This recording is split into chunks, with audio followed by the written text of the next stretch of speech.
Whatever you want, whoa, whatever you need, my heart belongs to you. Oh, whatever you need, there's nothing I won't do. Oh, whatever you want, oh, my heart belongs to you. I say whatever you need.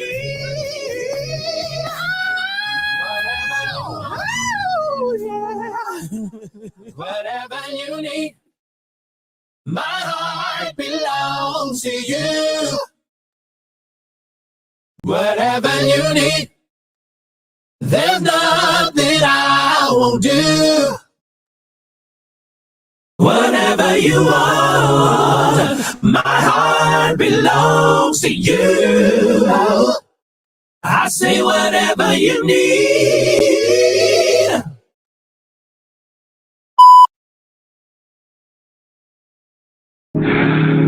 But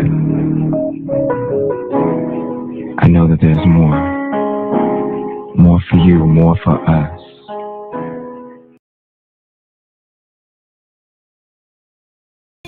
Children, rain all night long. Didn't it all, oh, my Lord, didn't it rain? Didn't it rain, children, rain all night long? Didn't it all, oh, my Lord, didn't it rain? You can't run from it. You can't deny it. You can't pass it off. It's your call. God knew what he was doing.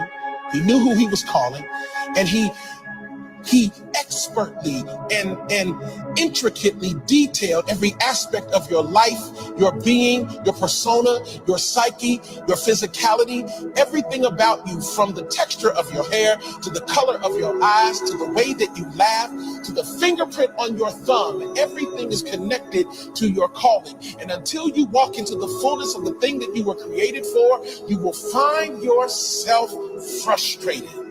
You're called. Yeah. Hey, it's Caliber, baby. Who growing this? On this exclusive. It's our turn. Let's get it. Whoa. We want the throne. Go home.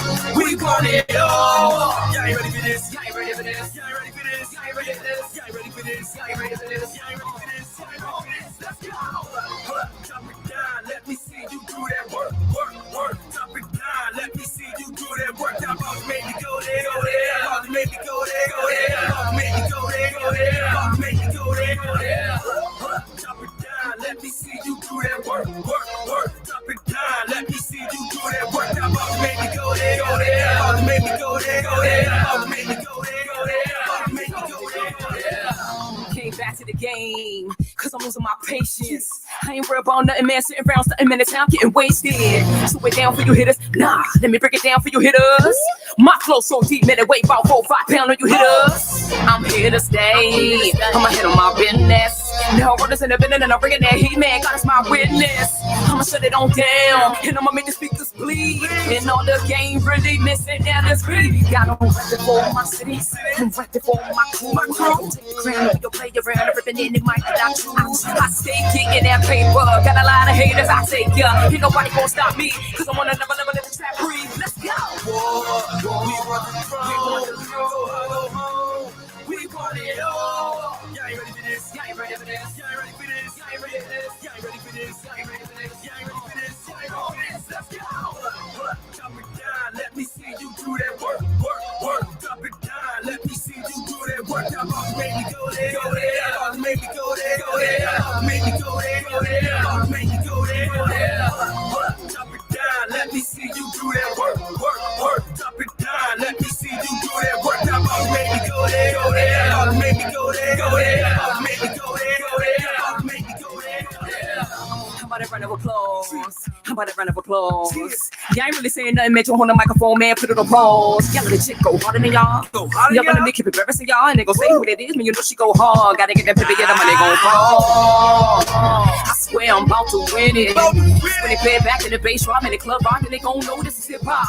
Already know that I won't stop till I reach the level that I'm on top. 100 degrees. If you got that money, man, put it on me. Cause my pick game is so dangerous. I finish a hit, who wanna come for me? I ain't playing around with you, boy. When I hit the stage, I make noise. I'ma be around for a century. Yeah, you heard of me. Might win the crown, it's a victory. Make way, cause I'm coming. Hold on, worry about them hundreds. War, we want to go home. We want it all. Y'all ain't ready for this. Y'all ain't ready for this. Y'all ain't ready for this. Y'all ain't ready for this. Y'all ain't ready for this. Y'all ain't ready for this. Y'all ain't ready for this. Y'all ain't ready for this. Let's go. Drop it down. Let me see you do that work. Drop it down. Let me see you do that work. I'm about to make me go there. Go there. I'm about to make me go there. Go there. I'm about to make me go there. Go there. I'm about to make me go there. Go there. Drop it down. Let me see you do that work. Drop it down. Let me see you do that work. I'm about to make me go there. Go there. I'm about to make me go there. Go there. I'm about to make me go there. Go there. I'm about to make me go there. Go there. I'm really all about my money. Don't get it twisted, I'm still from the hood. And I look good. Yeah, I'm on my business, got a stack up in the briefcase. When it come to getting in, no, I don't wait. Cause I've been on the grind and I don't need no help. I'm so high, man, I sign myself. She's down on DC, go hard. Putting on some stripes and them stars. On another planet, I'm gone. Just call me right, cause y'all wrong. I blast off to another place, to another space. So some of y'all caught that winning. I'm telling y'all haters keep running your mouth. Gunning over top the mic, I'm finished.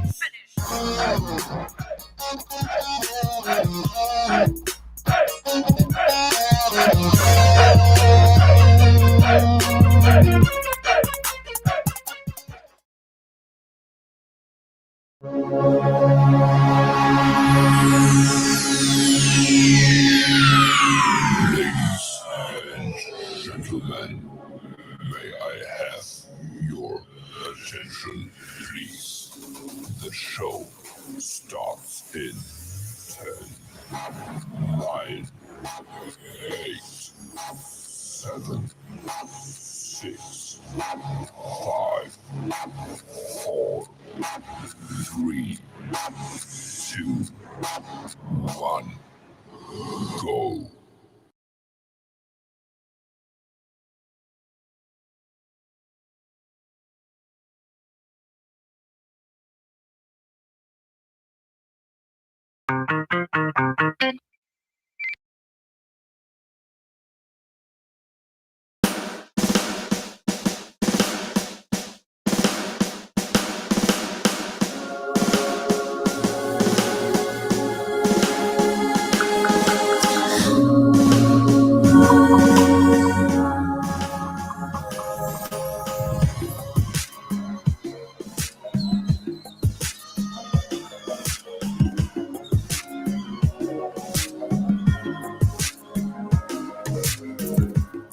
See the colors of a rainbow,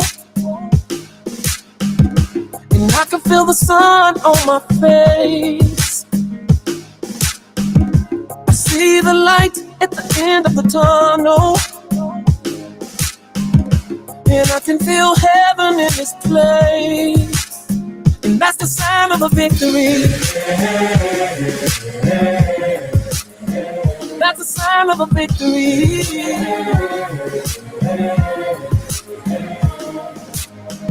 I can feel the spirit of the nations, and I can feel my wings riding the wind. Yeah, I see the finish line just up ahead now, and I can feel it rising deep within. And that's the sign of a victory. That's the sign of a victory. Now I can see the distance of your journey, and how you fought with all your might. You open your eyes to global warming. And through it all, you sacrificed your life. That's the sign of a victory. Yeah, yeah. That's the sign of a victory. we believe we can achieve anything, including the impossible. This I know. So let's lift up our heads, yeah. Raise the flag, yeah, yeah. Scream like you're born to win. Now let the games begin. That's the sign of a victory. Yeah. That's the sign of a victory. Yeah. Yeah. That's the sign of a victory. Oh, that's the sign of a victory. Yeah. Listen, when you keep on fighting, after you lost your strength, that's the sign of a victory. Yes, it is. When darkness is all around you, you still find your way. That's the sign of a victory. Oh, you got the victory. Say, come on and sing. Woo. Lift up your voice and sing. Stand up, come together, stand up, come together. It's the sign of a victory.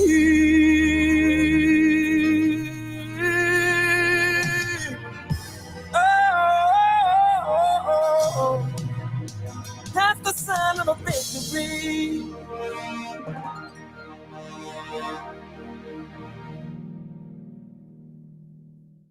What's up? What's up? What's up? Good morning. Good morning. Good morning. Good morning. Good morning. Good morning. Good morning. Good morning. I'm trying to get this fade level correct.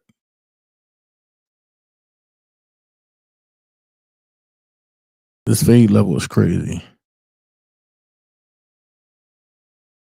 Okay, hold on. Okay, come on. Don't fade me out now. There we go. This fade level is crazy. Shout out to everybody that's out there. What's going on? Y'all know I normally don't do morning lives, but it's early in the morning, and what folks got to understand is that the king of R&B is coming home. Is coming home. For the people that sat back and made fun of him and did whatever, y'all got y'all time to laugh. Y'all got y'all time to talk about him. Y'all got y'all time to do whatever y'all thought y'all was going to do that was going to hurt him. But I'm going to ask this question. What happens when you understand that he's coming home? Now, I am streaming from a new platform today. Shout out to the people over there on Kick. My first live on Kick. Shout out to y'all. Y'all the real MVPs. Y'all helped me to come over. Shout out to Kai Sanat for introducing me to Kick. Shout out to everybody on Rumble. Everybody that's on the Gram. Everybody that's on Meta. Everybody that's on Truth Social. And everybody that's on X and all other places. But I ain't come to play around this morning. I came to really drop some nuggets and read something to everybody. Now,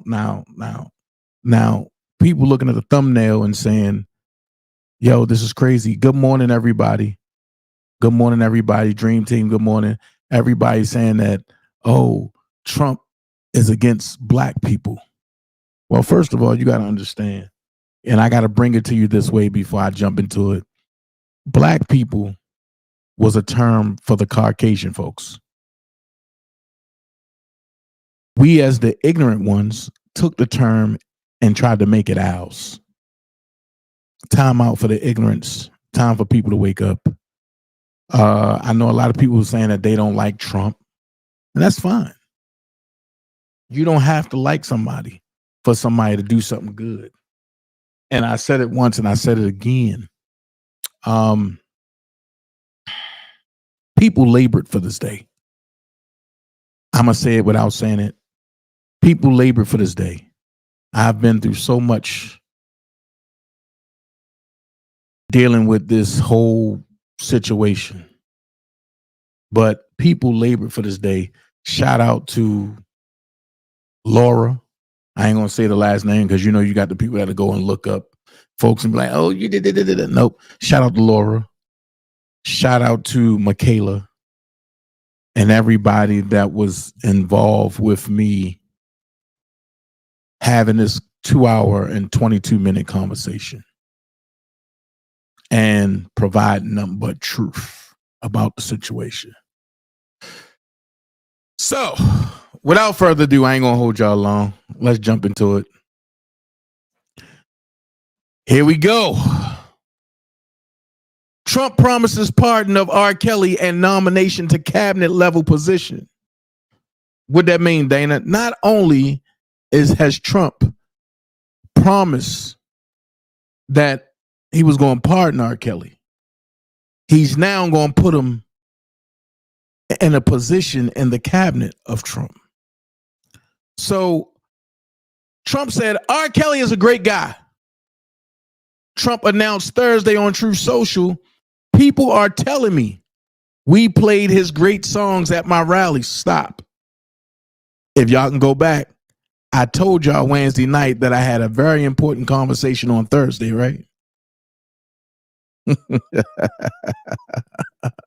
Now it's starting to come out. So it says, R. Kelly is a great guy. Trump announced Thursday on Truth Social, people are telling me we played his great songs at my rallies. He added, he goes by R, but his real name is Robert. Most people don't know that. Robert lived in my tremendous Trump Tower in Chicago until they grabbed him in the worst witch hunt in the history of this country, except for the Trump witch hunts, which were much, much worse. My beautiful Trump Tower, Chicago, is the only unbelievable building in the worst city in the worst state in America that is filled with rapists and murderers. These animals even eat people's pets. Believe me, we're going to make Chicago great again.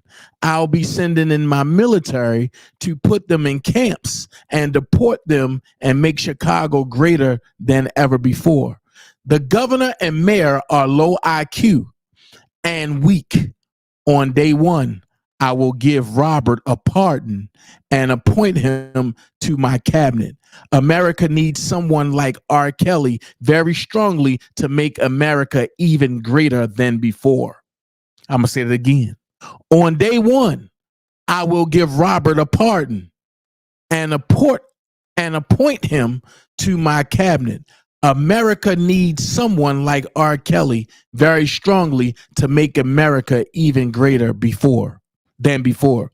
Catching up with Trump and Musk at the WWE event in Florida on Friday, a female reporter from the BBC asked the president-elect if R. Kelly was sufficiently credentialed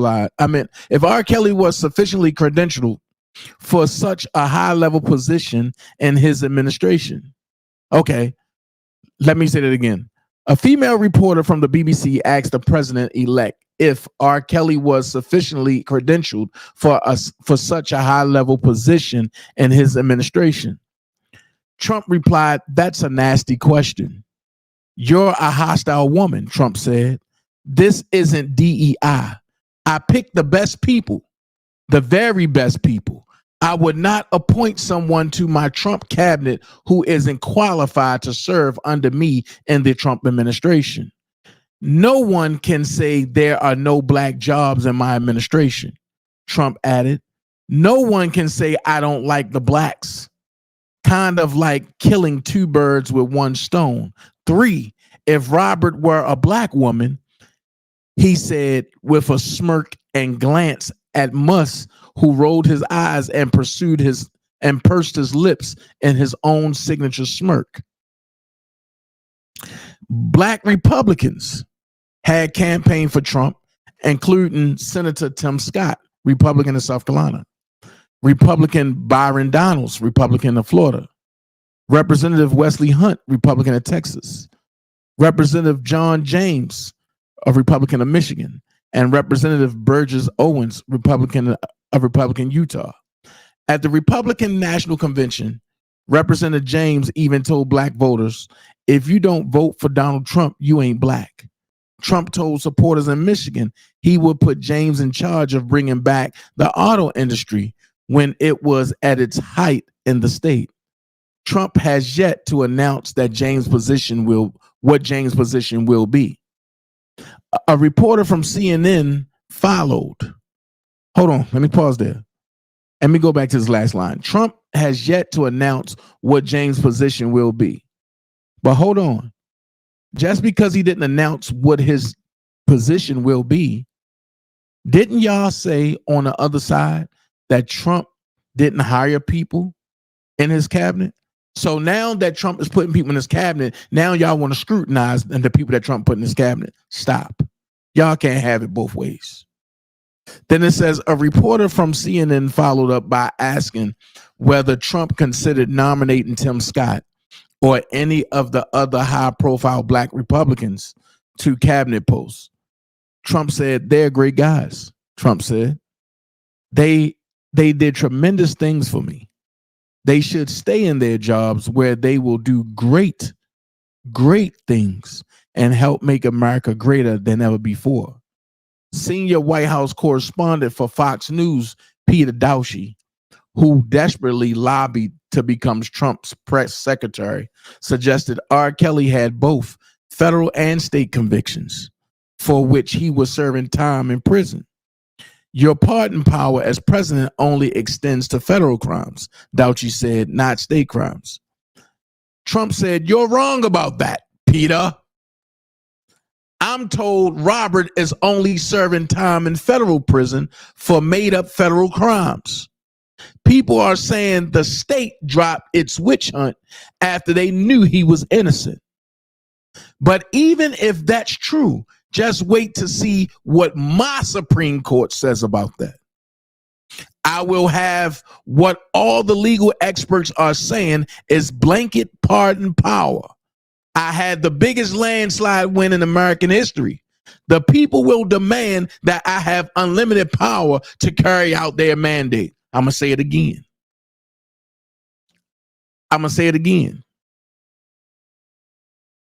You're wrong about that, Peter. I'm told Robert is only serving time in federal prison for made up federal crimes. People are saying the state dropped its witch hunt after they knew he was innocent. But even if that's true, just wait to see what my Supreme Court says about that. I will have what all the legal experts are saying is blanket pardon power. I had the biggest landslide win in American history. The people will demand that I have unlimited power to carry out their mandate. Which cabinet position will you appoint him to, Dauchi asked. I will announce soon, Trump said. If the Senate doesn't recess so my cabinet can get through or makes them go through some background check or doesn't vote for them, which would be a bad thing, a very, very bad thing for any Republican senators who vote no, I'll have more positions to fill. It could be one of them. It's not like R. Kelly will have the nuclear codes. The people are safe knowing the nuclear codes belong to me, only me. How Republican senators will respond to a high-level nomination of R. Kelly is unclear at this point. Most are expected to fall in line. Democrats, conversely, are wondering what Trump sees in R. Kelly and what qualifies him for any government position at any level. They point to the 6-hour documentary, Surviving R. Kelly, detailing his alleged sex and other crimes, and to his multiple convictions on sex crimes, including sex trafficking, for which he received overlapping 30 and 20-year sentences in federal prison. See R. Kelly, the history of his crimes and allegations against him. Stop. I'm looking at the comments and I'm laughing. Because at the end game, I said at the end game that people is not going to be receptive, and it's going to show who's really for who. But if you look at what's written, Democrats conversely are wondering what Trump sees in R. Kelly. You don't see no Republicans saying that. Even the rhinos ain't saying nothing.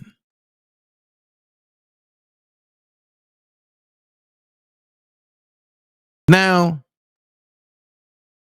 when I look at my brother comment, Tomorrow Leader Sports Network, he said, who wrote this for Trump? For him to say he doesn't like blacks, like the blacks is enough for me. Well, that's what the Democrats have been saying, that he doesn't like the blacks. That's what Kamala Harris front running thing was. That's what Whoopi Goldberg front running thing was. So we ain't going to act like this is brand new. We ain't going to act like that Trump just said that. No, it was the Democrats that put the lie out there. And it was y'all that followed the laughing hyena and thought that it was something major. Oh, no, it ain't nothing major. Hit that like button while you at it, though. Like, share, and subscribe. Coming in or going out. So it says Democrats conversely are wondering what Trump sees in R. Kelly and what qualifies him for any government position at any level. They point to the 6-hour documentary, Surviving R. Kelly. Now watch this. If that documentary is true, or if that documentary was true, and the words of Skylife, if that liamentary was true, then why do you need acting coaches a year before you get in front of a camera? Why? Do you need to know how to cry on cue? These are conversations that nobody want to have. And I want to know why. People have labored to get these words to come out of a president-elect's mouth. He ain't had to say none of that.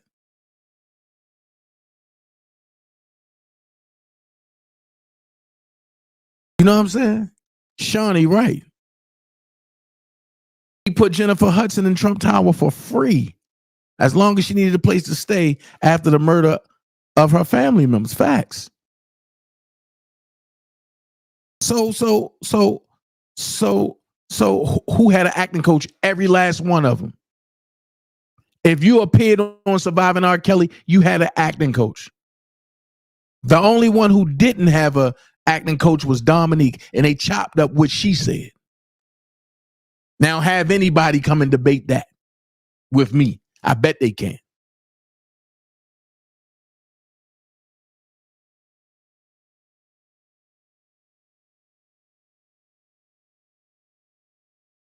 Yeah, I can prove that, and I have proved that. That's the problem. Y'all don't understand it. Y'all don't understand it. Tamara Simmons. Hey, I bet can't nobody else prove it. I bet nobody can prove it. But I get it. You come to be a distraction, Jeannie Metcalf. Go get your person.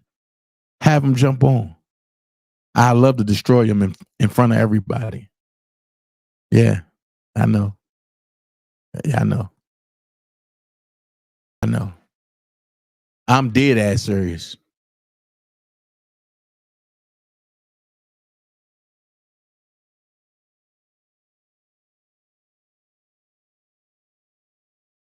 So it says Democrats conversely are wondering what Trump sees in R. Kelly and what qualifies him for any government position at any level. They point to the 6-hour documentary Surviving R. Kelly, detailing his alleged sex and other crimes, and to his multiple convictions on sex crimes, including sex trafficking, for which he received overlapping 30 and 20-year sentences in federal prison. See R. Kelly, the history of his crimes and allegations against him, right? So it says, R. Kelly, a prolific R&B artist whose hits includes Bump and Grind, Your Body's Calling, and Juicy Booty, was charged in February 2019 in Cook County, Illinois, with 10 counts of aggravated criminal sexual abuse, at least 9 of which involved minors, for alleged offenses occurring between 1998 and 2010. Prosecutors later filed an additional 11 charges of sexual assault and abuse allegedly involving a minor between the ages 13 and 16. Out on bail on state charges, R. Kelly was arrested in Chicago while walking his dog near his residence at the Trump Tower on July 11th, 2019. That arrest was based on a 13-count indictment issued by a federal grand jury in the Northern District of Illinois. Stop. This can't be true. And I'm going to tell you why. Because if,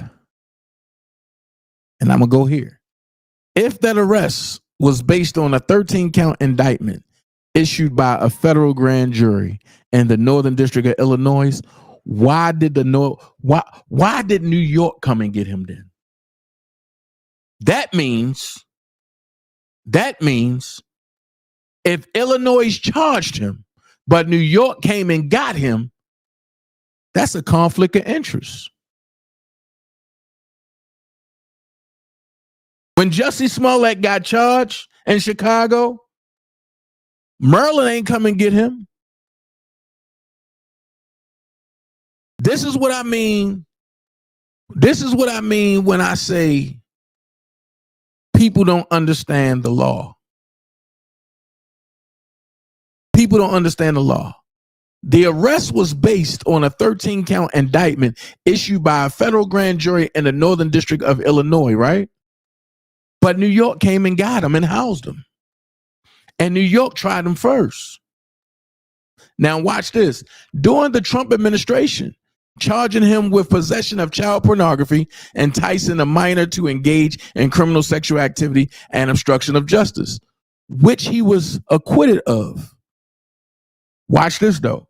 Trump wanted to pardon him then, but he wasn't charged then. So when a writer wrote this, they trying to throw you off, hoping that you don't know the facts.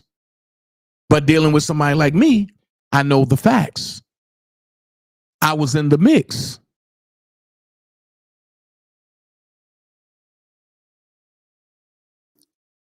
I was in the mix.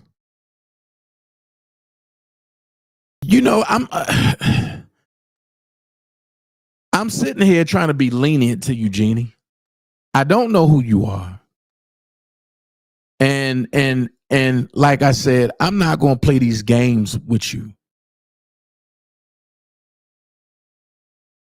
So you need to stop being a distraction.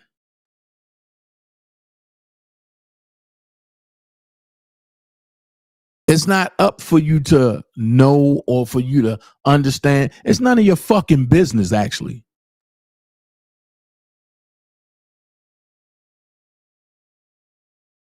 See, I'm trying not to get messy, but I'm about to go there.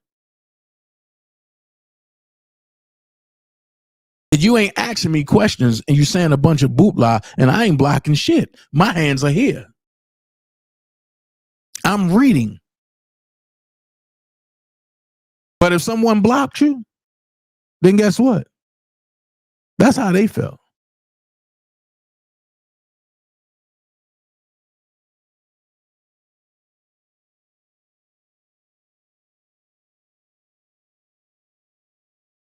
Well, you know what?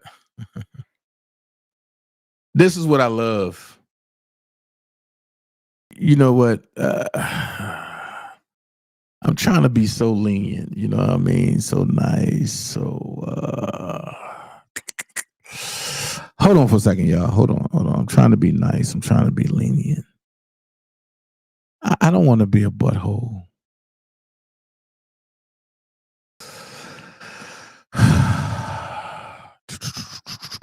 But I feel it creeping on me. This for you. I don't think I'm petty, and I'm known to throw shade, hate in a hole. Please just go, don't get cute, just walk away.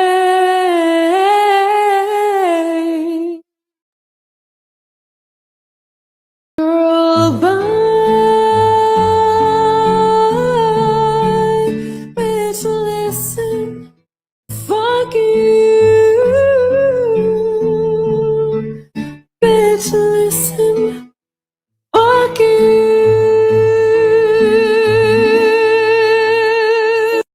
Bitch, I'm gonna run that back again. I don't think I'm petty, and I'm known to throw shade, hate in a hole. Please just go, don't get cute, just walk away.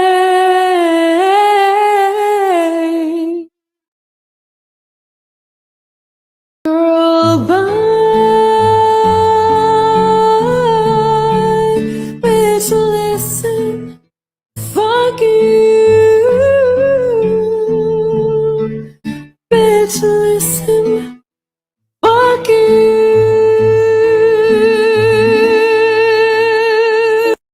Bitch.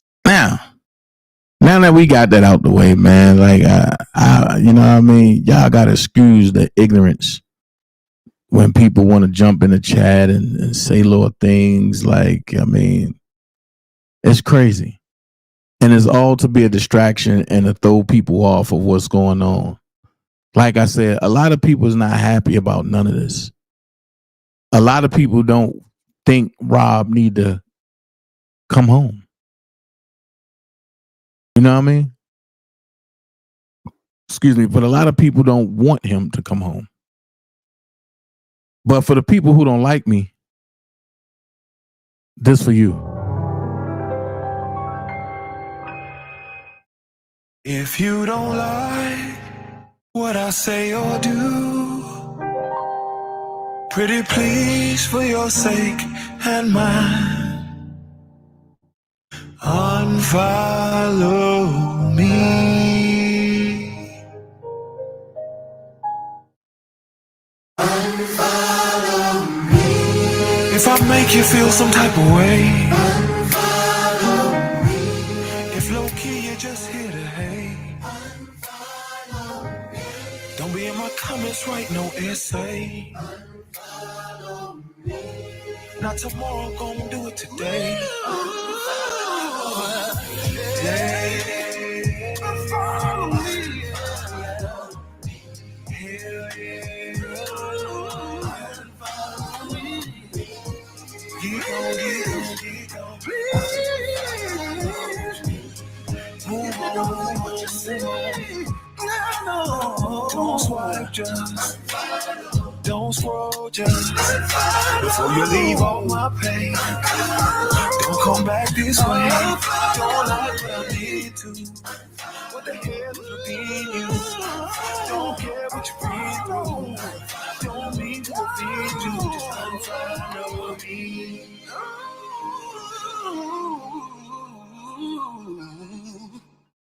What up, Damon? Yeah, man. Sometimes you just gotta let motherfuckers know like what it's about, man.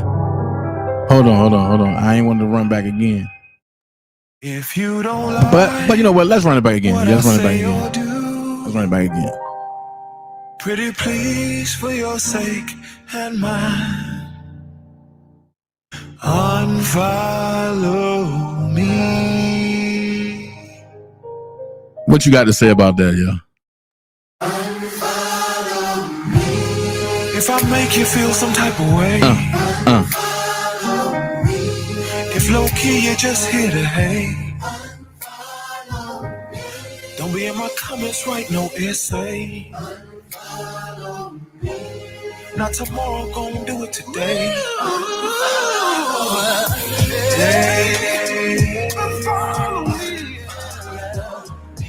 Hell yeah.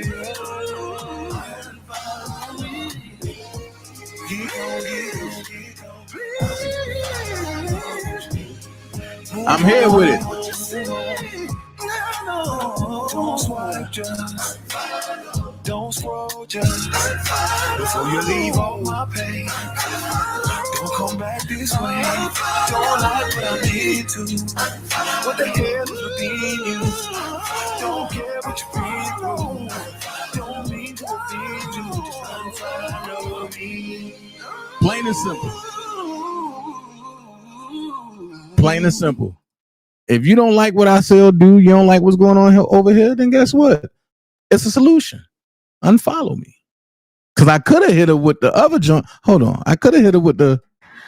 I just need you to shut the fuck up, cause nobody asked you, bitch. I need you to shut the fuck up, bitch. Shut the fuck up, bitch. Shut the fuck up, bitch. Shut the fuck Let's up, go. bitch. Bow, bow, shut the fuck up. Shut the fuck up. Bow, bow, shut the fuck up. Shut the fuck up. Bow, bow, shut the fuck up. Shut the fuck up. Bow, bow. I could have hit it with that joint. But let's get back into it. Kelly was charged in Minnesota the next month with prostitution going back to 2001 for inviting a 17-year-old to his hotel room and offering her $200 to undress and dance for him, which his lawyer characterized as beyond absurd. Now watch this. I have talked to the young lady. I have talked to her.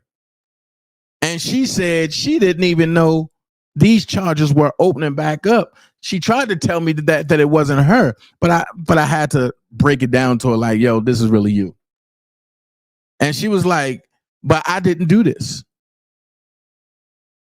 So if she's saying that she didn't put these charges on him, right? Then who's in Minnesota using her alias to put charges on R. Kelly if it ain't the government? We seen it happen against Donald Trump. From Georgia to DC to New York. We seen it happen. So if it happened to Trump, why can't it happen to Rob? Why can't it happen to what's that other brother out of Chicago? Larry Hoover. I'm gonna break it down and make it come home. Why can't it happen to you? Just get a little popularity. Just get a little buzz. Have a little bit of funds. And I'm waiting for somebody to say, oh, that's what they doing to Diddy. No, they're not doing it to Diddy. Charges are totally different. Robert is locked up on hearsay. Diddy locked up on visual say. It's a difference. So it says in 2022, R. Kelly was found guilty on 8 counts of sex trafficking and 1 count of racketeering in a New York federal case, and sentenced to 30 years in prison. During his sentencing, the judge said R. Kelly had an indifference to human suffering. Gloria Allred, a lawyer, that's the wrong name to say around here. Gloria Allred, a lawyer who represented several of R. Kelly victims, told reporters, I've been practicing law for 47 years. During this time, I've pursued many sexual predators who have committed crimes against women and children. Of all the predators that I have pursued, Mr. Kelly is the worst. Bullshit. Now, how you gonna call that man a predator? Right? But didn't you pursue Harvey Weinstein? Uh-oh. That's the same line she tried to use on OJ. No, I'm sorry, Bill Cosby. I stand corrected. It wasn't OJ, it was Bill Cosby. That's the same line she tried to use on Bill Cosby. So now, is it R. Kelly the worst or is it Bill Cosby the worst? Let's make this make sense. When you had Harvey Weinstein, Jeff Epstein, and Bobby Orr. If you don't know who Bobby or AKA Robert Orr is, go look him up. He's the owner of Disney.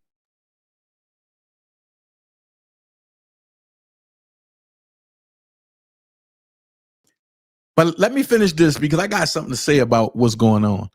Coincidentally, Trump Tower Chicago is not the only connection between the president-elect and R. Kelly. Gloria Allred, who represented multiple of R. Kelly victims, also represented a number of the 24 women who have accused Trump of sexual assault. Uh-oh. So you represented accusers in R. Kelly case. Then you represented accusers in the Donald Trump case. Allred issued a call to arms to bring down Trump during his first term. I guess Black Lives Matter was the latest that get a dose of their own medicine. Shout out to Mr. Penny, who was found not guilty. R. Kelly was later sentenced to 20 years in federal prison for convictions of a number of the indicted sex crimes in the Northern District of Illinois. Hold on. Wait a minute. That was unfair. But they couldn't find them on him. But they had to give him something. So they gave him 20 years to run concurrent with the 30 plus 1 day. So technically he got 1 day. He's in his late 50s, so unless pardoned, he will not be released from prison until his 80s. If he lives that long and serves his full term. Watch this. Why would you put if he lives that long? So now I'm about to go back to the hashtag don't kill R. Kelly in jail. And Miguel, there you go. Now they just holding him, right?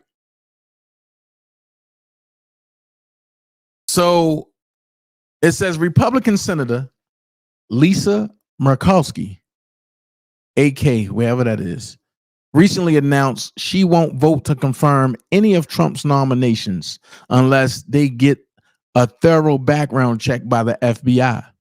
She didn't consider Matt Gaetz a serious candidate for Attorney General, and parroting his lawyer in the Minnesota prostitution case said an R. Kelly nomination would be beyond absurd.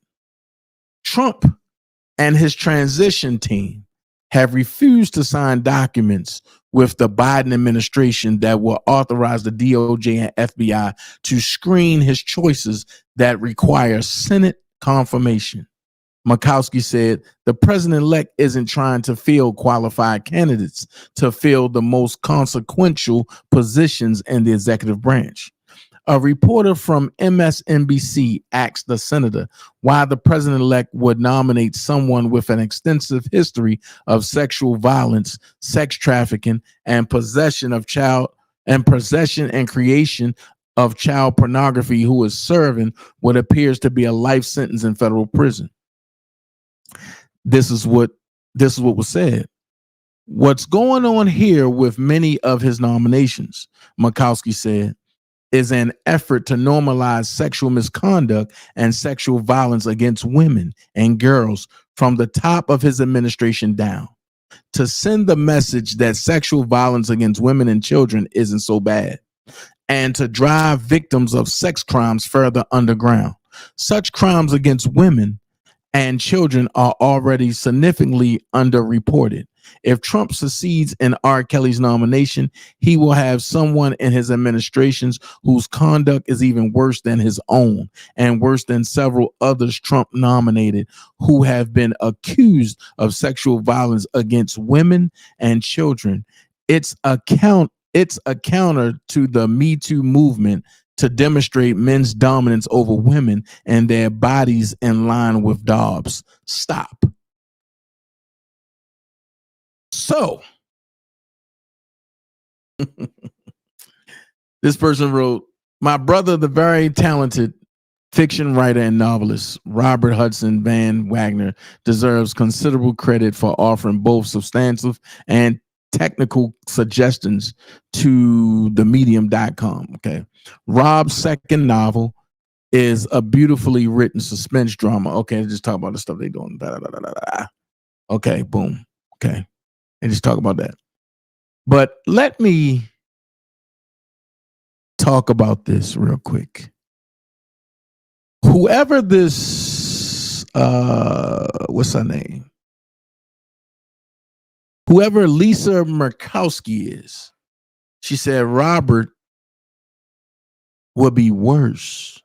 Well, I got a question.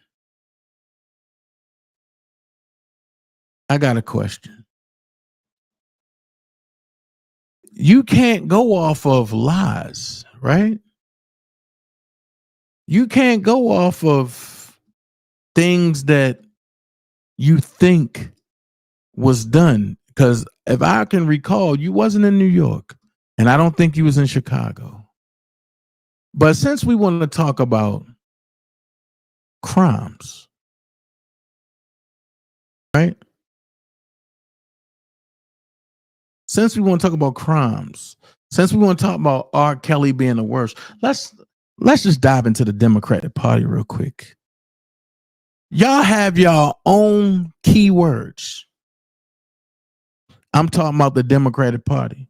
I'm talking about the rhinos that want to be Democrats that jump to be Republican. Y'all have your own keywords, like hot dog, which means boy, pizza, which means girl, cheese, which means little girl, pasta, which means little boy. Stop for a second. Didn't Diddy tell his son to get rid of all the pizza on a jail call? See, you can't play with somebody like me. I dive deep into this shit. And when Diddy told his son to get rid of all the pizza boxes, and I told y'all it was about the little girls, all the evidence with the little girls, the underage girls. People tell me, oh, well, Dana, you ain't right. It don't mean that this and this and this and this. Oh, okay. But this is y'all keywords. Ice cream, which means male prostitute, and which we hear Jay-Z use a lot. Walnut or nuts means what? A person of color. Now hold on. Have y'all been spelling the person of color when you dealing with melanated folks the wrong way? Hey, Sandra Love. See, because what we was told is when we deal with people of color to put COLOR. No. When you're dealing with persons of color, it's spelled COLOUR.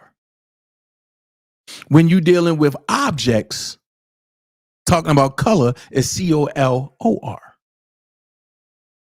Big difference. Map. When you hear them talking about, oh yeah, yo, we got to get that map up, that means semen. Yo, what type of sauce are you doing? And when people like, oh yeah, but I'm going to, oh yeah, I got that sauce, or I'm going to bring that sauce. That means what? They are dealing with an orgy. Shout out to Jared, because he said, search all Podesta emails for these keywords. We are uncovering a child sex ring. Hold on. what they made Justin Bieber wear for his ETA video. You see it now? You see it now? Also, if you look at the bottom right-hand corner, that's Epstein's Island. That's the palace that was in Epstein Island. So when you see this logo, keep in mind, that means what? Boy lover. This is what Diddy turned Justin Timberlake into. Justin Bieber into. This is why Diddy can't be let go. And you even got the Pope on it. And you see the sleeves on the Pope joint? The same as what? The unclassified boy lover symbol. I broke this down to you a while back and I gave it to y'all. So the Federal Bureau of Investigation's Intelligence Bulletin, the Cyber Division, Innocent Images National Initiative, right? And this was done in 2007. Symbols and logos used by pedophiles to identify sexual preferences. U//FOUO. This intelligence bulletin addresses crimes against children standing intelligence requirements set contained in QFBI 220-00506 HRWC CAC-V1.A.5. Now watch this. Why do you think they can't never catch a lot of the pedophiles? Because the Democratic Party runs was running most of the high-ranking offices. So guess what? How can you prosecute your own? You can't. Adam Schiff is not going to prosecute Joe Biden. Nancy Pelosi is not going to prosecute Hunter Biden. Hey, Big Baby Pernell. Not only do they have their own symbols, they have their own money and they have their own jewelry. Or should I say they have their own coins?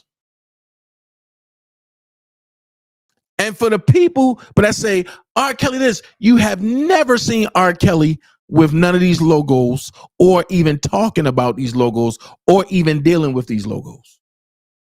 Hey, T. Then it says pedophiles, U//LES, pedophiles to include those who sexually abuse children as well as those who produce, distribute, and trade child pornography, are using various types of identification logos or symbols to recognize one another and distinguish their sexual preferences to specifically indicate the pedophile's gender preference. Members of the pedophilic organizations encourage the use of descriptions such as boy love, girl love, and child love. These symbols have been etched into rings and formed into pendants and have also been found and printed on coins. U, the boy lover logo. B logo is a small blue spiral shaped triangle surrounded by a larger triangle, whereby the small triangle represents a small boy and the larger triangle represents an adult man, which happened to be right here. A variation of the B logo is the little boy lover logo, which is right here. However, the corners of the LB logo are rounded to resemble a scribbling by a young child. Images of the B logo and LB logo symbols are depicted below. Here we go.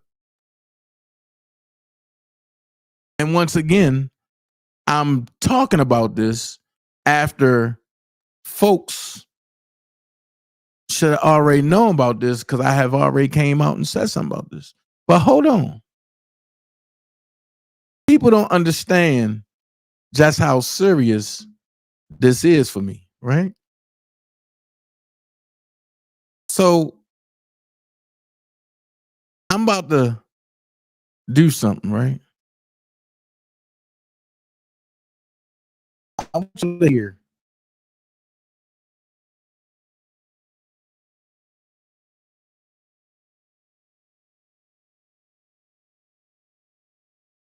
I want y'all to hear and see y'all famous president talk to you about ice cream. Check this out.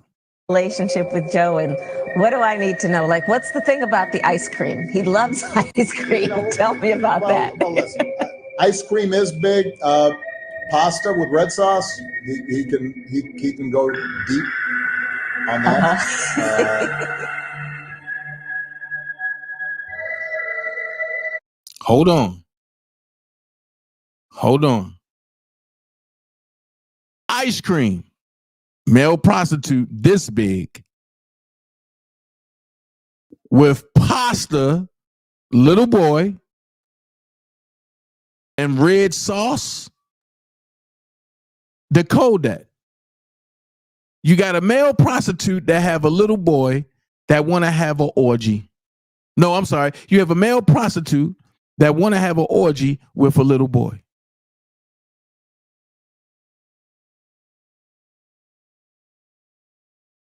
I keep telling you, this is bigger than what y'all think.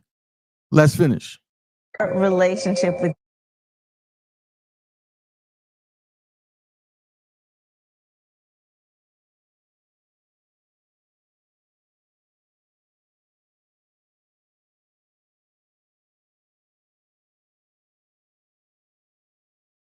Let's play it again. Relationship with Joe, and what do I need to know? Like, what's the thing about the ice cream? He loves ice cream. Tell me about that. Well, listen, ice cream is big. Pasta with red sauce, he can go deep on that. Hold on. Wait a minute. I didn't catch that. Ice cream this big with pasta red sauce, he can go deep. Whoa. Hold on.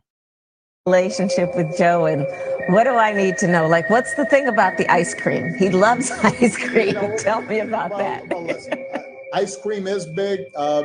Pasta with red sauce, he can go deep on that.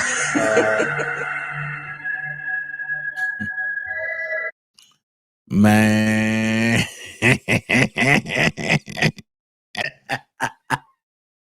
Man, listen.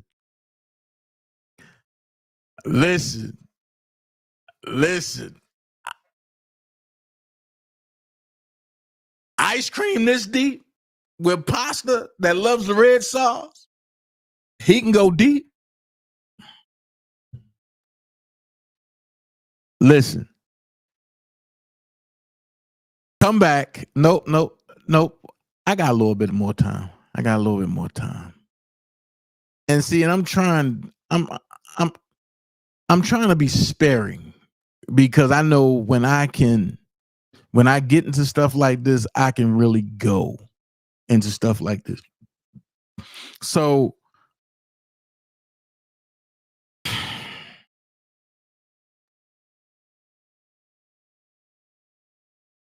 I just don't understand.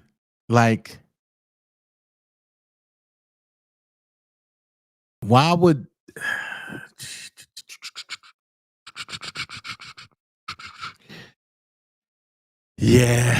I'm trying not to really, oh my God, I'm trying not to go there, man.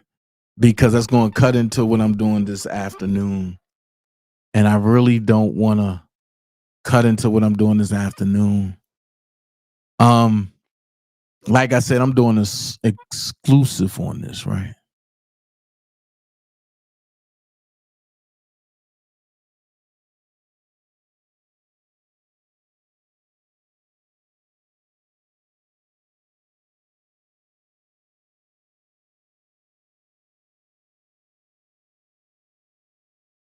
Oh shoot.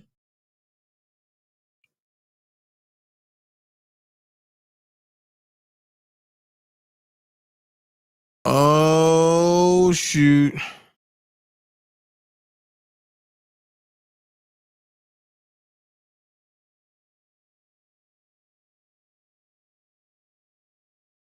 Oh, yeah. I'm going to talk about this later. Like I told people, like, yo, this is way bigger than what you think. They don't, oh, man, they don't want Rob coming home. Because if Rob come home, then it shows that he's not part of the music pedophile ring. And they're afraid that he might just start talking about some things. Like I said, man, I there's a lot going on. There's a whole lot going on.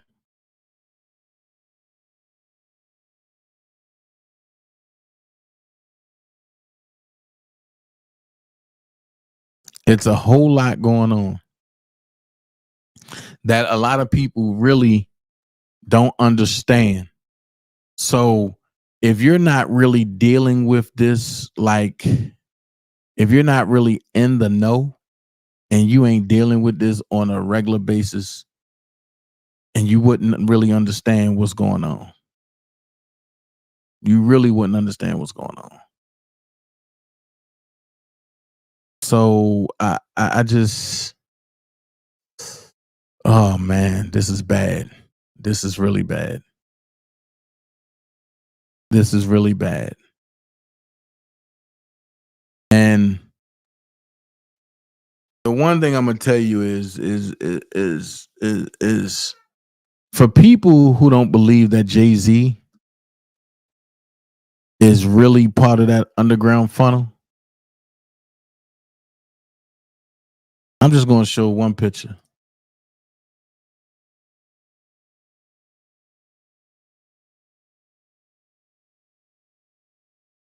And in showing this one picture, I hope you understand what you're looking at.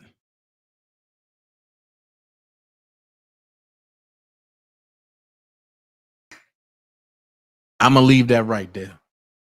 I hope you understand what you're looking at. And when you catch it, just say, Dana, I got it. When you catch it, just say, Dana, I got it. Thank you so much, Shawnee. When you catch it, put in the chat, Dana, I got it.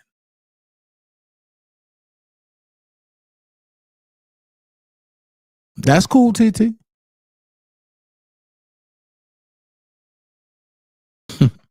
What is that symbol?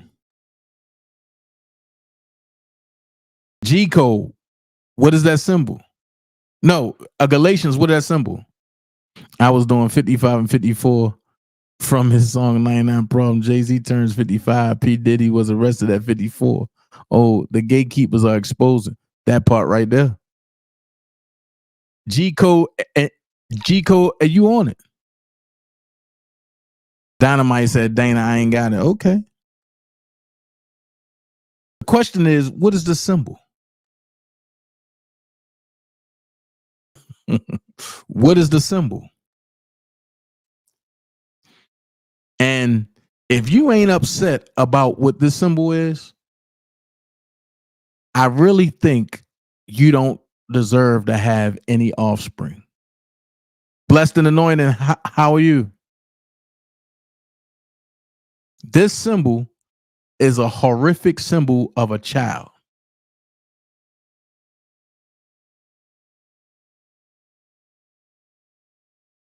That part, G-Code. This is the symbol of the adrenochrome, of a child losing adrenochrome.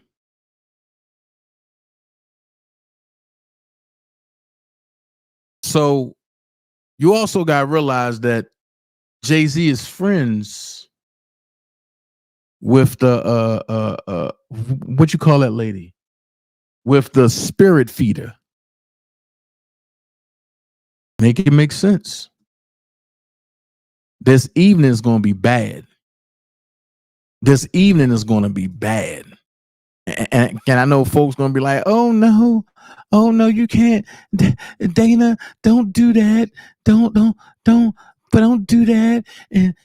And somebody even had the nerve to tell me, well, Dana, Jay-Z and Diddy ain't never been on stage together. So how can you say they friends?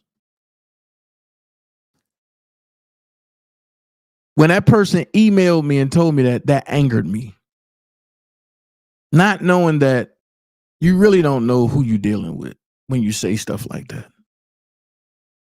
So for the person, I know you watching. Can you tell me who this is? With the black leather jacket that looked like Joe Camel with the black shades that stands about 6'4", about 215 solid. Pause.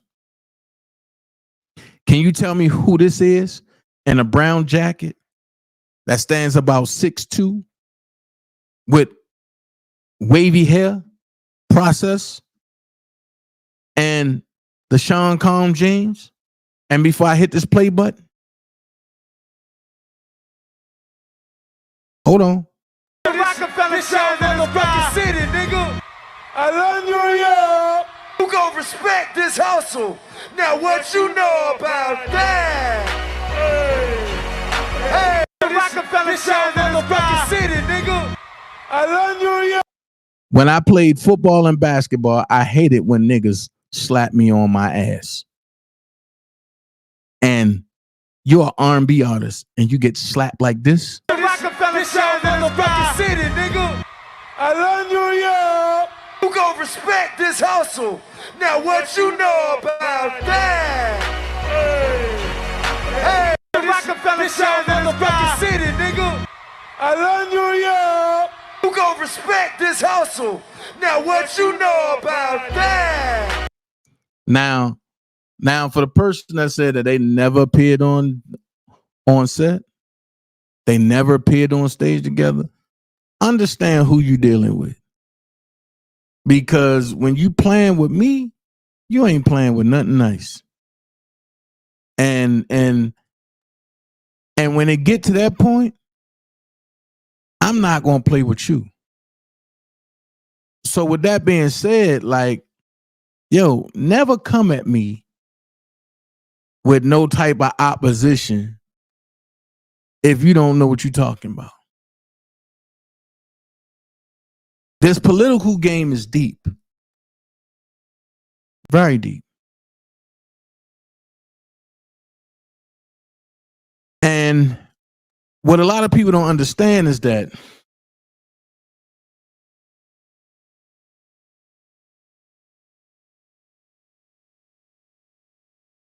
one thing that people don't understand is that Jay-Z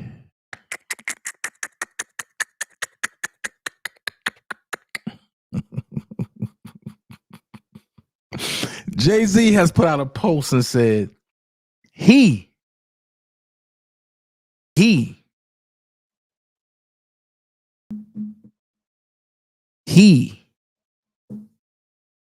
protects children, right?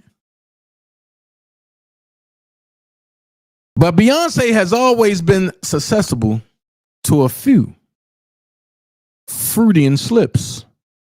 She never seemed to be able to define her age at the time of her first courtship with Jay-Z. Beyonce went on record as saying she was 17, 18, and 19, depending on the series of interviews she gave over time.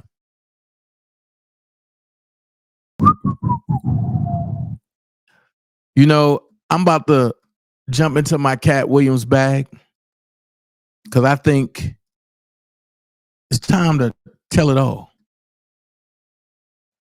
24 is the year of exposure, right? Okay.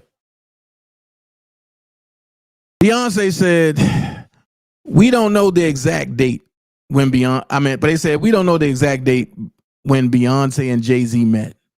But she did give us an idea when talking to 17-year-old Beyonce in 2008. She said, I was 18 when we first met, 19 when we first started dating. She revealed there was no rush. No one expected me to run off and get married. Right? That's what she said in one interview. Well, 1997 to 2000, Jay-Z and Beyonce met at some point in a 2008-17 cover story per NBC. Beyonce said she met Jay when she was 18, which would be in late 1999 or 2000. In a 2007 Charlie Rose interview, Jay said he met Beyonce 10 years ago or in 1997.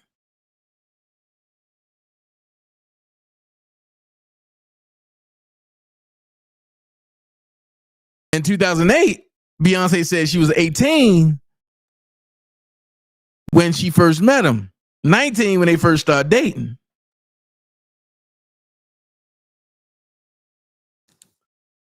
Do you argue what I'm saying? Hold on, wait. Let's go further. Beyonce, Jay-Z's relationship through the years. The Destiny Child singer met her future husband when she was 17 years old, roughly in 1999. And a year later, they started dating. Thank you, Bruce. She was 16. And what people don't understand is, let's let Jay-Z talk about it. Let's let Jay talk about it. You know what I'm saying, Hov?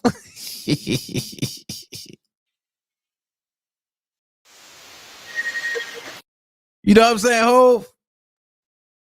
Let's let you talk about it, my dog. Where is that? Oh, okay. Let's let you talk about it, Hov.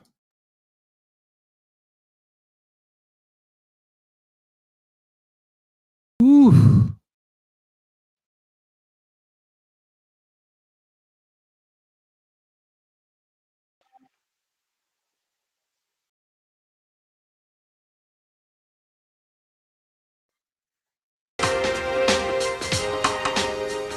Jay-Z is here. He is a Grammy Award-winning rap artist, a businessman, and president and CEO of Def Jam Recordings.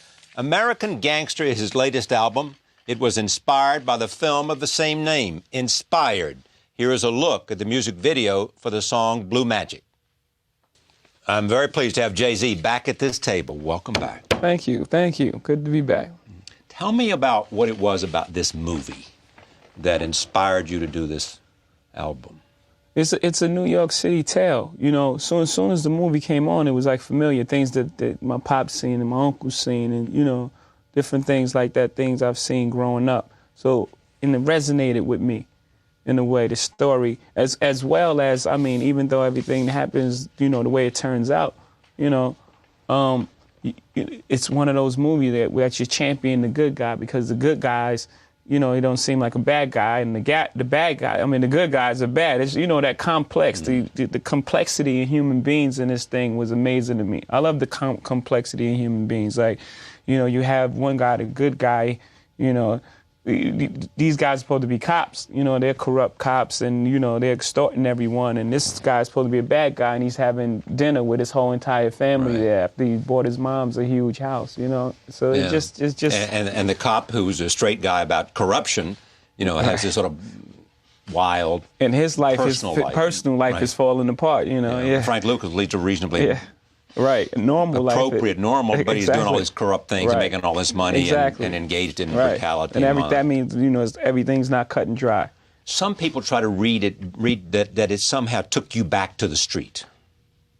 I wouldn't say back to the street, but to those raw emotions. You know, those emotions is, and the details in those emotions is what people like about me, because they can relate to that struggle, and it makes it feel like, you know, you're not going through these things by yourself, because the detail that I write it in that detail because I've seen it and I've actually lived it. So I can write it in details that most people who Hey, Georgia haven't girl. seen this lifestyle. You know, Chico, how right? could you do that? How did you live it? I've been around it. You know, I grew up in Brooklyn and RC projects. It was everywhere. You saw it, felt it, knew it, understood it, Yeah, survived absolutely. it. I survived it. Very important. Yeah. How did you survive? Luckily for me, I had a God-given talent. You know, it took me a while to really realize it. You know, I've had this talent my whole life. I started writing when I was 9. My first album didn't come out till I was 26 because I was running the streets, and I thought that was more important. You know, and it was a good thing I had great people around me, and they would push me like, you're wasting your talent, you're wasting your talent. And finally I listened, and, you know, once I took that right turn, that, you know, to be an entertainer, I never looked back. Yeah. But what's interesting about you, and we'll talk about this later, and we've talked about it before, you don't just have the talent of an artist, you have the talent of an executive. Yeah. You're running Def Jam. I was forced to be an executive from the beginning because when I tried to get a deal in the beginning, I couldn't get a deal. I went to every single record label and I couldn't get a deal.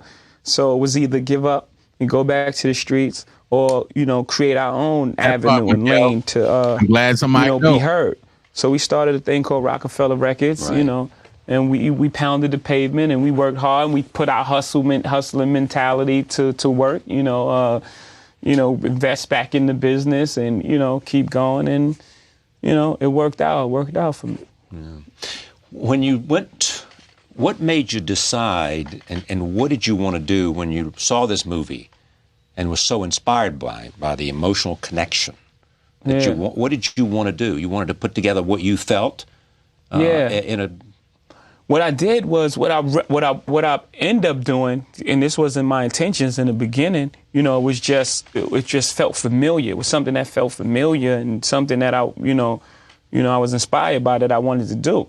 But what I end up doing at the end of the day is make this art piece that, you know, reads like a movie itself. It starts with a song called "Pray," which is the beginning, a kid looking into the game like I'm going in there and pray for me because it looks crazy, you know. You're not a child, you're a man. So stop wearing so many layers to go outside and get the Bearskin Tactical Hoodie 4.0. Boys in blue who put greed before the badge. And it ends with a song called "Fallen," which is the collapse of everything. So imagine, you know, that I took it back to that point where I had, you know, that fork in the road, be an entertainer or stay in the street. You know, I chose to be an entertainer, and it worked out for me. But I took a glimpse at that life. What could have happened to me had I stayed in the street? And that's how this album plays out. It plays out as if I stayed in the street because the last song is "Fallen." And, you know, 9 times out of 10, that's what happens. Because you're gambling, you're playing Russian roulette with your life every single day. 365 days of the year, you're going to crap out sooner or later. It's just natural. That's what happens. Had you, in a sense, when you took the Def Jam job, thought about that you might not record again? Yeah. Because you've kind of retired too many times. Yeah, like say. Frank Sinatra.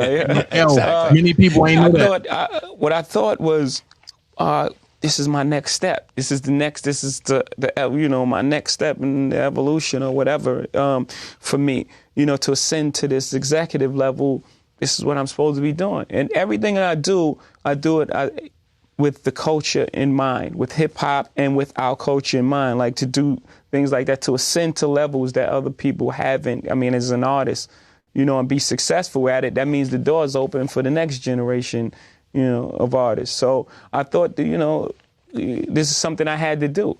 Yeah. It's interesting. Tell me about the culture, I mean, in your own words, and because people say hip-hop has a kind of gangster culture about it. Does it? Do you see it that way? Is it because its roots are in the street? What? Yeah, it's rough because you're dealing with kids who come out of the street, usually pretty young.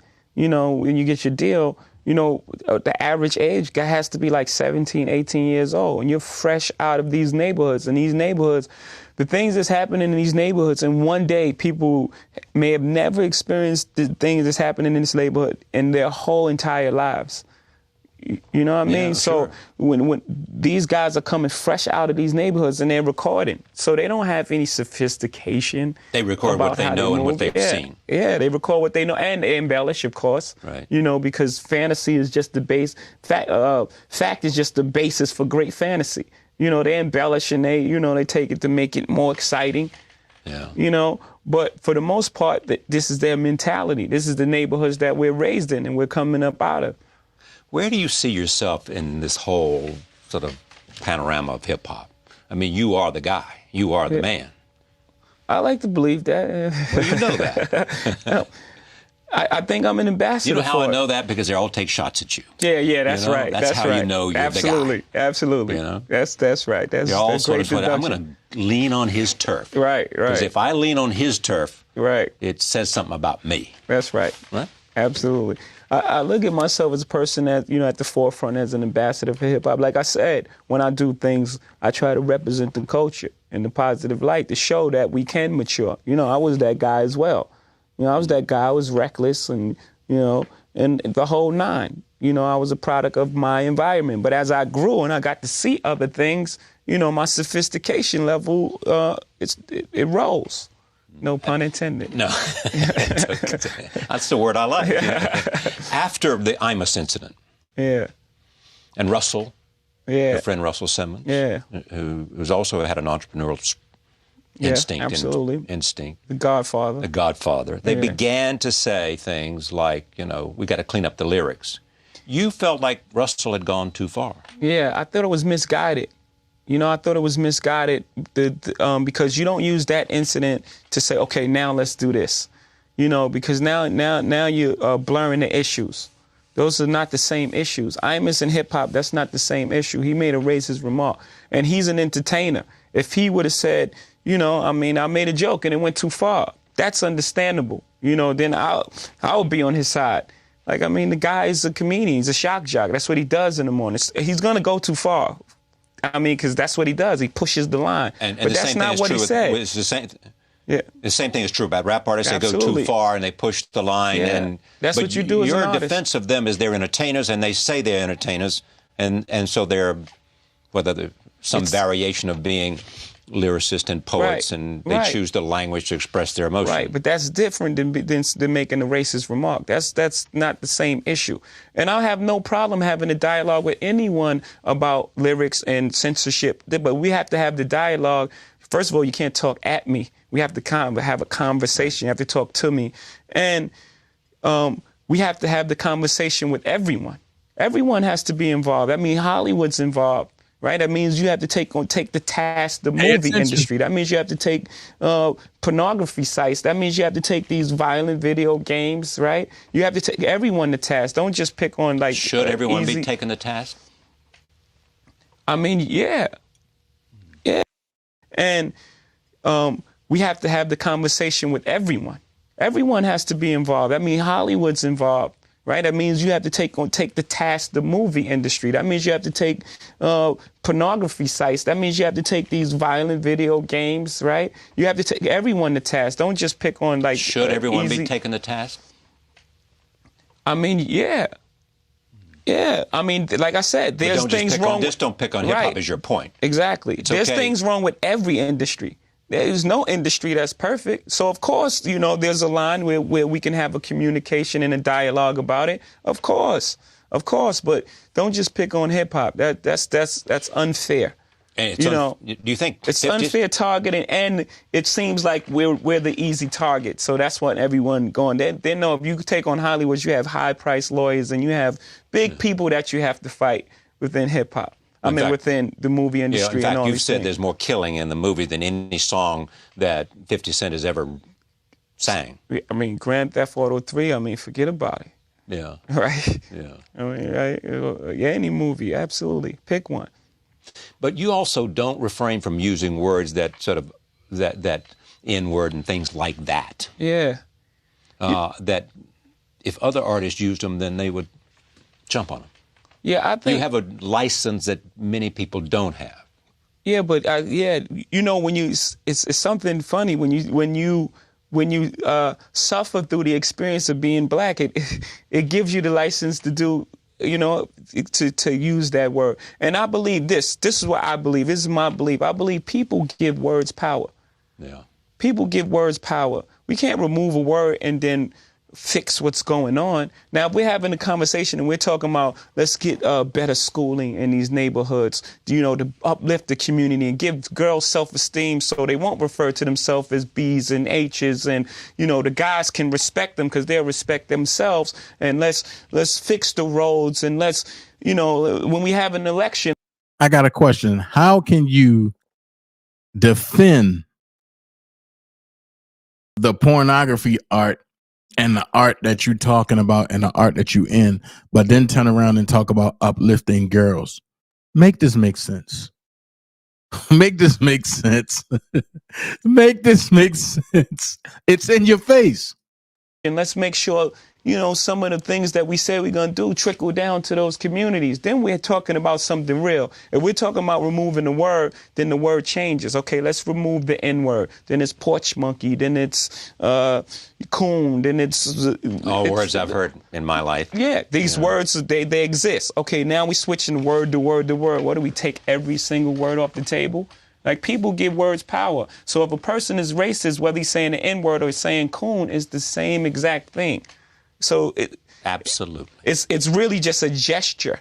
I'm not into doing gestures to say that we've done something. If we want to do something, we have the dialogue. Let's have a real dialogue and make some real progress. When you want to make the argument for hip hop as popular culture and as something special, what's the argument you make? About its poetry, about the hip-hop's poetry, and the poets that are on hip-hop are some of the best ever. The double entendres and the stories being told all the while rhyming and staying on beat and expressing emotions and having people connect to those emotions. Oh, man, that's some of the best music ever. Ever. Ever. You know, not to knock any other industry, like the things that hip-hop artists sing about, those are real things. Those are things that people connect to. And that's why hip-hop artists have movements. People follow them because the things they're saying resonate with people. You know, it strikes a chord. When it's done correctly, the emotion in hip-hop and the raw honesty and the poetry and what we're saying is unrivaled. It's unmatched. We can't hold a melody, but that's technical. That's technical. We can put couplets together, you know, amazing couplets and syncopation. You know, we can't hold a melody. That's different, you know, but like I said, that's technical. What we're doing spiritually and with the poetry it's moving.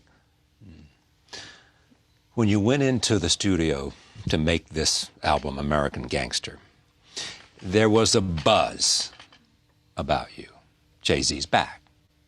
He's creating music. Yeah. Everybody wanted to get involved. People that hadn't been with you for a while, like Diddy. Yeah. Comes to you and wants to be the executive producer. Yeah. Right? Yeah. And you look at him and say, man, you can't executive produce an executive producer. What'd you say to him? What was the That's conversation? what I said. You can't executive producer. But he said, man, you're the greatest, all right? But even Michael Jordan had a coach. That's what he said. Yeah, he's great. And you listened to him. Yeah. What happened was I was going in the house. I was right in front of my house. Yeah. And I got this phone call from him. He was like, come by the studio. And I'm like, man, I'm looking at the door and I'm like, I could just go in the house and be done with it. You know, but I'm one of them people that believe everything happens for a reason. Right. He called me. He's never called me to come to the studio before. Not ever in your life? Mm-mm. So I pull away from my house. I head over to the studio. I get there. He's playing all these lush samples and all this 70s soul music, which relates straight to the movie because that's the backdrop for this album that I made is set against these soul samples, you know, these things that I've heard growing up. So he's playing all these records and they're amazing. And I'm like, what are you doing? So I'm putting the Hitman back together. You know, he got LV and Sean C., you know, his whole group. Right. And I'm like, but what are you doing all this type of music? Because it was the music that I needed. It was the exact music that, I envisioned in my mind.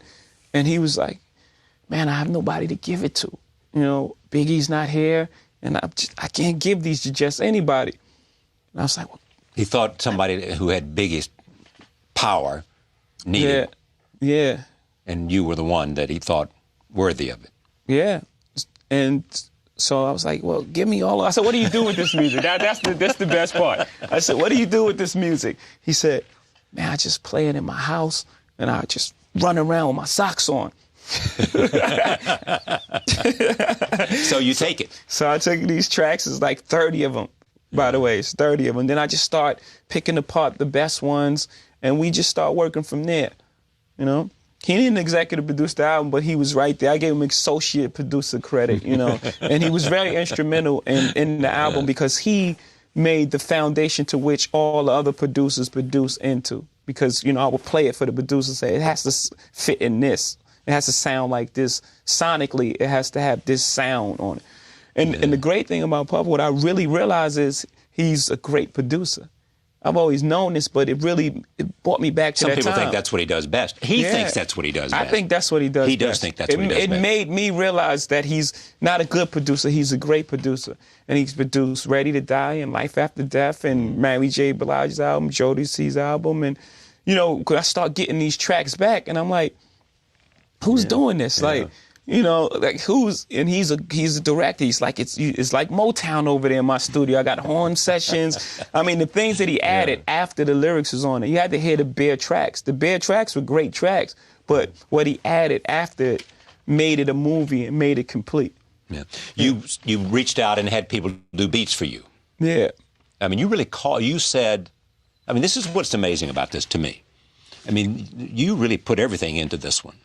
It's almost like this was, because some people didn't like Kingdom, as you know. You got some bad reviews. You may not have agreed with the reviews, but you knew whether they were there. And you knew that you had to hit this one out of the park. Right. But I wasn't thinking of it in terms of this one has to be crazy because of Kingdom Come, because that's pretty much, you know, an artist's life. You always judge, especially if you're at the top of your field. Because people don't, even the guys who judge Kingdom Come don't judge it against other artists' material. They judge it against my past work. Exactly right. So when you're judged against yourself, you just know that you've done something great, that people judge your work against you.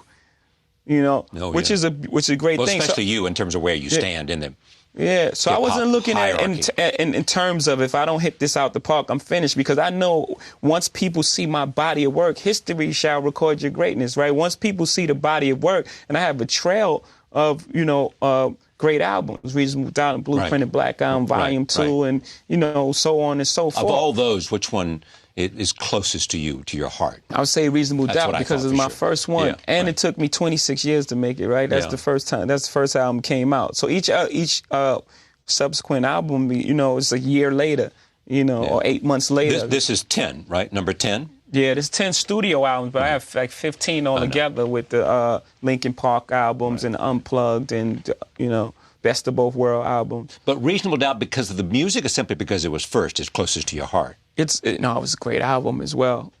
Because it was it was such a raw album because I didn't know anything about making records. You know, I can hear that the more albums I made, I became polished. I started knowing, you know, hooks and sub hooks and B choruses. But did you also get away from the rawness? Yeah. And was that good? Yeah, but of course I did, because that's life. I was closest to the rawness when Reasonable Doubt. You know, I was just closing the door. Like, the door may have not shut all the way. Yeah. You know, when I made that album. So I was so close to it. I was living it. So I knew every bit of the slang and the emotions, and it was all fresh. You know, with each album, I'm drawing off memory. Yeah, but then by the time you got to Kingdom Come, people thinking that you were you had gone to somewhere that had forgotten them, had left them, you know. A lot of people took a shot at you. Yeah, it was pretty sophisticated. Yeah. It was they felt it was their chance, you know. Like, they felt you had left the premises. Yeah, but it was not because they don't love me. They love me. It was their chance. Their chance. They thought it was their chance to. It's a chink in the armor. I can push him out the way now. The relationship between you and Diddy, what is it like?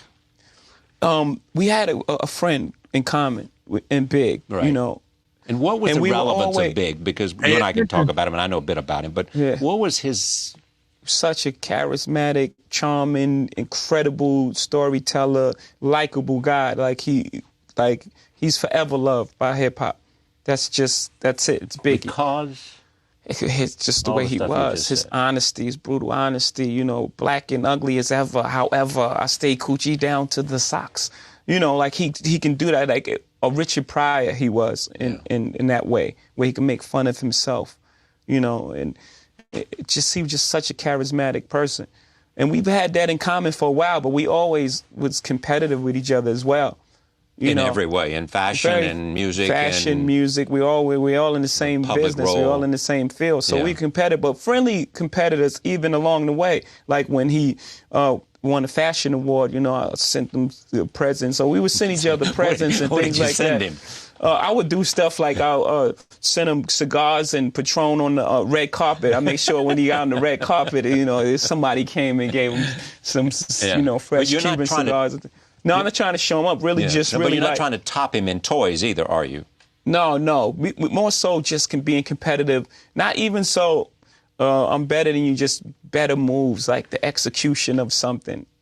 So you watch him keenly when he does something. Yeah, we watch each other. Yeah. Who else do you watch? Who is it that you think maybe he's got something?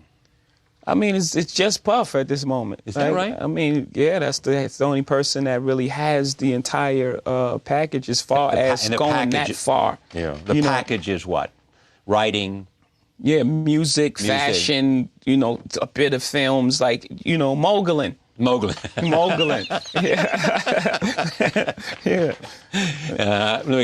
Who else, though? Everybody else is a step below the two of you.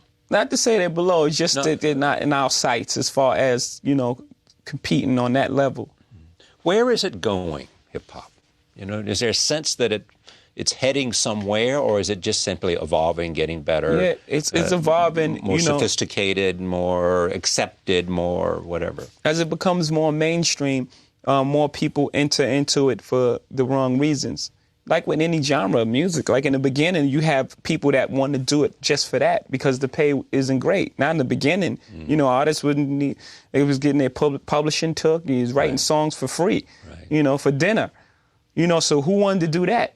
You have to really want to do that and have love for it. And once, those artists start becoming successful, people start looking like, I can put a song on me. Can't sing as good as Marvin Gaye, but I can hold a note. So then you start getting, third generations of Marvin Gaye. And that's what happened with rap. People was in it in the beginning just for the love of the music. Right. And then people start seeing them having success and like, I want a Cadillac too. They want the success and not the love of the music. Exactly. Exactly. So now it's so wide and so mainstream and so huge. You have a ton of people. But now, the great thing about the business going through the challenges that it is going through now, you have to be more careful. Now we have to reel it back, and we have to get back to artists instead of songs that's on the radio for 6 months and the artists go away. Now we have to get back to artists and artistry because that's the only thing that lasts. How do you do that? You have to weed it out. You have to start, signing fewer people and start looking for the people that really want it. You start looking for your Kanye Wests. You need that. You got to have a Kanye West, someone who cares so much about the music, so much about what he's doing. You have to will it back. Like you start getting fewer and fewer artists, but make sure they mean more and their career is gonna be longer. And you can take an investment in them, and then they'll be making music for years. What's the nature of this conflict between Kanye and 50 Cent? It was more just like that was a fun battle of who's the biggest guy right now. 50 Cent and Kanye, and 50 was really in a no-win situation because you're battling the artist. Yeah. You're battling the artist. So even if Kanye is the artist. Yeah, because he's gonna make great music. So even if you beat him in sales on the first week. But he didn't, did he? No. Okay. So that's what I'm saying. It was a lose-lose situation. He couldn't win. Even if he beat him in sales, Kanye, with the artistry of Kanye West, would have won in the long run. But he didn't. So it was just no way around it, is what I'm saying. My point is, there was no way around Kanye at this specific moment. Is he the heir apparent then? Could be. Could be. Yeah. He has all the instruments. He's a fantastic producer, a wonderful rapper. Before he was just a great producer rapper. Right. Now he's both, and he has the passion to make great music. He don't just make the girl single, the club single. It's really a body of work, and he has the passion to make great music. Yeah. You have an interesting idea that I believe in too. You look at certain people like Oprah. and you just have this undying respect for her. Pay close attention. Because of what she's done. Right. Because of the idea of excellence and what she's done with it. Right. Tell me about that. I mean, there are others, and you can tell me who else, and I just picked one easy one. It's so many people. It's the idea so few of black people. success. Exactly. It's so few people that make it out and make it to ascend to these levels of success that, you know, when someone goes, it's like, run. Go. Yeah, like, go as far as go. Yeah, go as far as you can go. Like, please, you know, and everyone champions her. And because your visibility brings us all. That's right. It inspires us. And right. That's right. And it's a sense of it can be done. It's like, wow, you know, she made it. You know, maybe I can make it. Now there's a bunch of little black girls in neighborhoods like, you know, who want to be can Oprah, make it, you know. because they have a role model. Back to this album, because I'm fascinated by this, as you can obviously tell. L.A. Reid came and got involved, right? Mm-hmm. I mean, it's almost like you called on everybody. The L.A. Reid, idea that's my was, partner. That's I know the that. champion. He's your partner. We're there all day, every day. I know. You know. He's your plotting. whatever. Right, Yeah. plotting. Plotting? Plotting to do what? To, you know, to make the best music, to put the best marketing plan out. We're plotting. Like, we're chasing history. You know, that's all we talk about. You've said that before. What does that mean? I mean, because at the end of the day, right, you do things to improve your situation, right? Then you start making money, right? Then you say, I want to make more money. Then after a minute, you know, it's not about the money anymore. After you've been in the game for so long and money is not a problem for you, then it's about, okay, you could do two things. You either give up and, you know, go retire on an island somewhere, or you chase history, or you just set your sights so high. But what does it mean to chase history? Chase history means to do it better than anybody's ever done it. That's right, and leave a legacy. Pushing the edge of the envelope to all show. Those things, exactly. Exactly. Do it better than anyone has ever done it, to push the envelope, to do new and exciting things, to come up with things no one's ever heard of and have people emulate what you're doing to becomes a trend. You know, all that type of thing. That's chasing history. You're chasing movies too?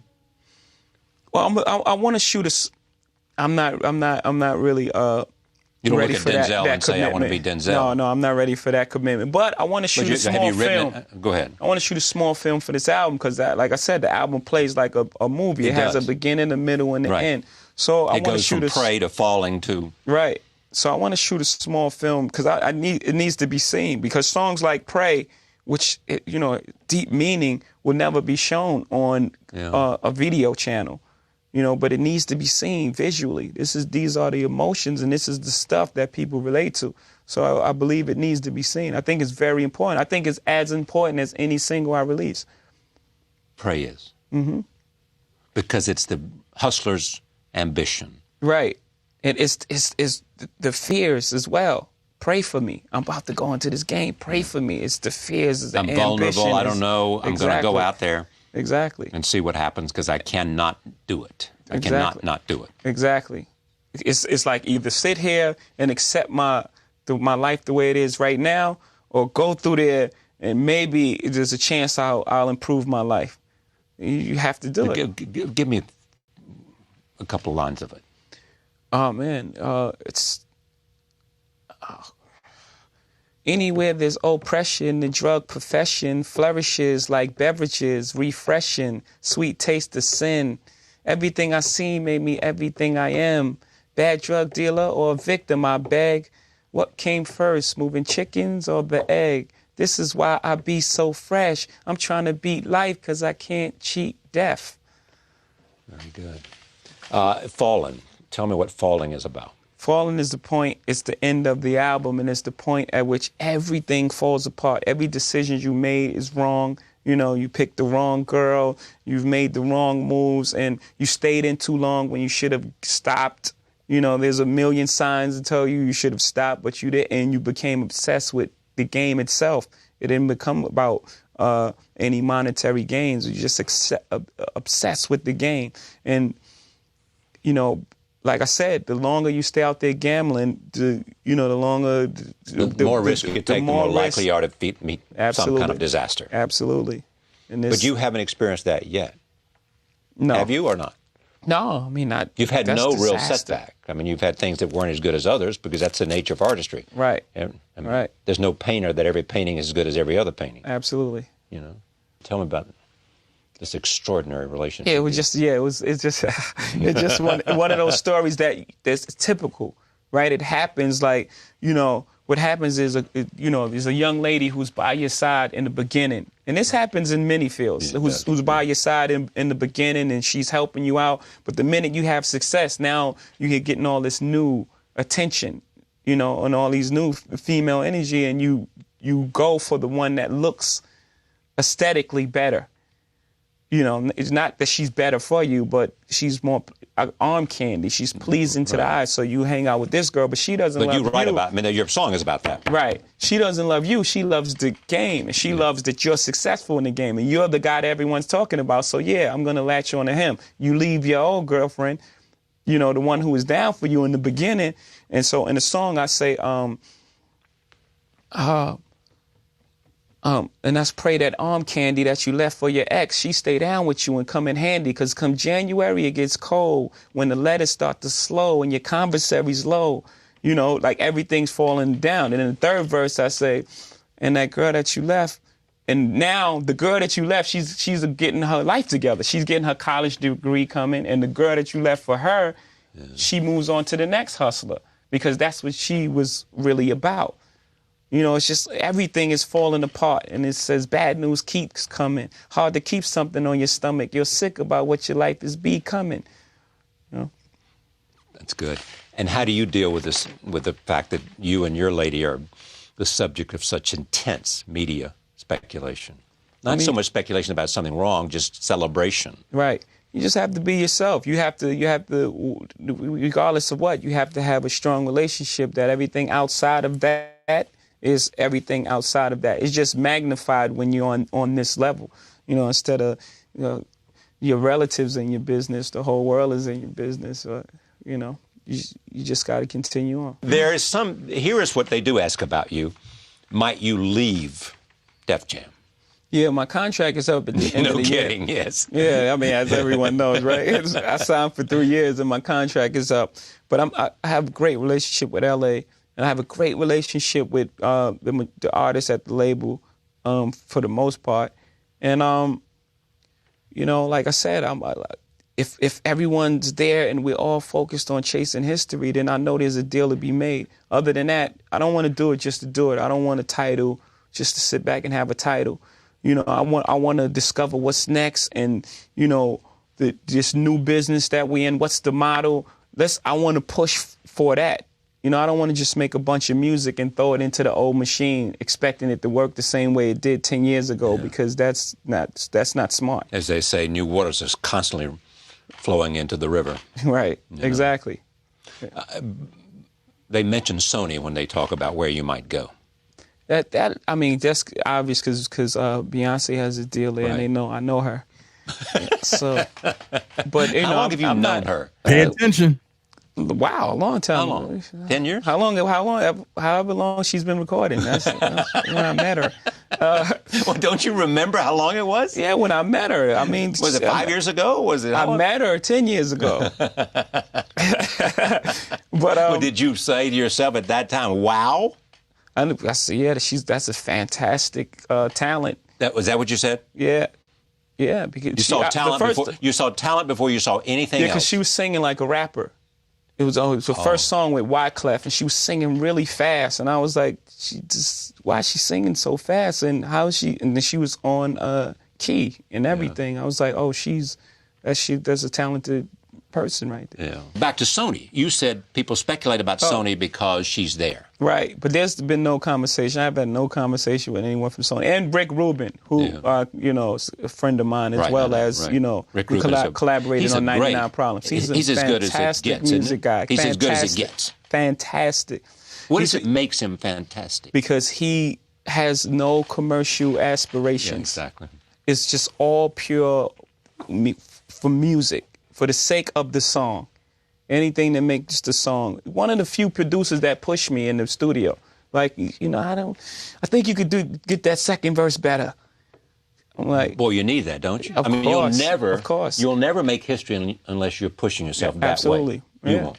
absolutely. If I was a Sony executive, you know what I would do to you, and what I would do with you, the dialogue I'd have with you would be about making history. I mean, that's the game to talk with you, isn't it? Absolutely. Because you got all the money stuff is coming. Right. It's all coming. Right. For you. So it's history. Absolutely.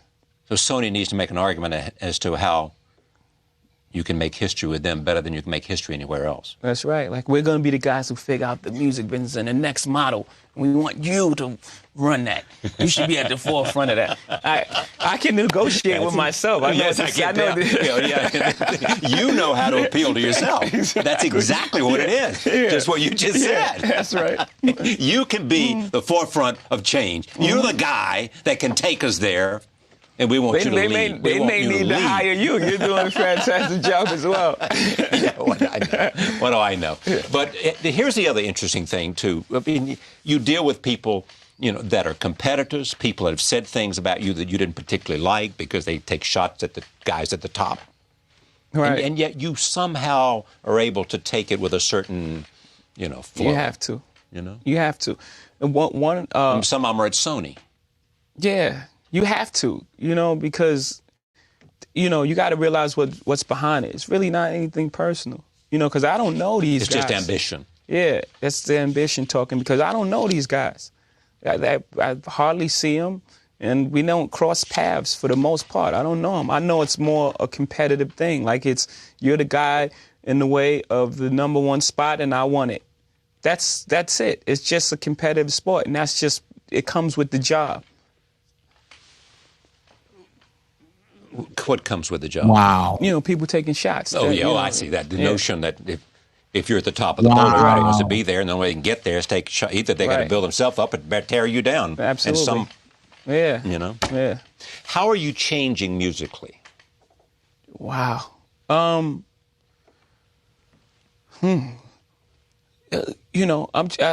That's a difficult thing to do, right? Because when you try to do that, you get panned by the critics. That is. I mean, but you have to do it. You have to do it. You have to open that door first and take your lumps. Otherwise, there's no history. Absolutely. You have to do it.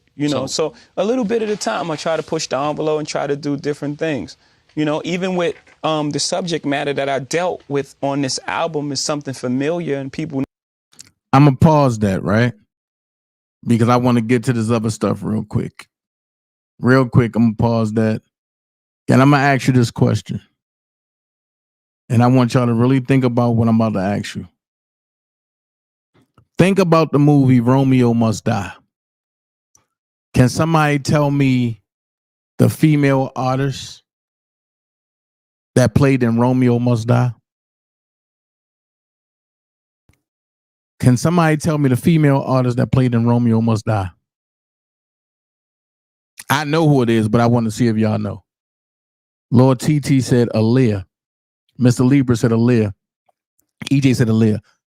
Do you remember in the scene when Aaliyah was ascending and Jackie Chan was trying to help her and he grabbed her and they exchanged energy? Do y'all remember that? 10 years after that, Jet Li. Yeah, I'm sorry, Jet Li. I know it's one of them karate dudes. I'm sorry, it's Jet Li. Yes, Jet Li. 10 years later, pay close attention.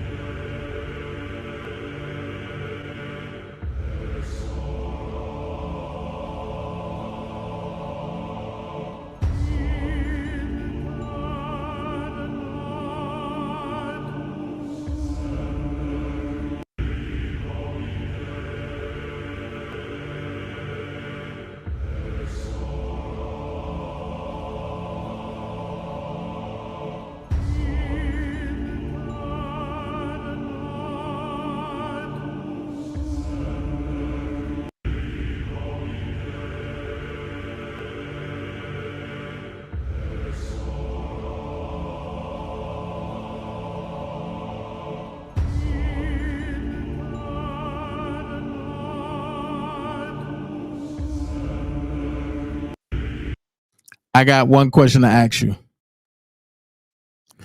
What is the significance of what I just played? And then when you can tell me the significance of what I just played, you then can understand that Jay-Z is not being picked on.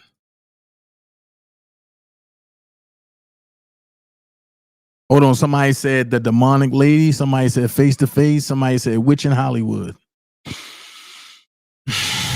It's something else. It's something else. Because we got a lot to unpack. I told you I'm back, baby. I'm back. And we about to go ham. We about to go ham. And when people are comfortable enough to tell me that they believe that Jay-Z and Diddy is a witch hunt, I'm comfortable to tell you that no, they're not.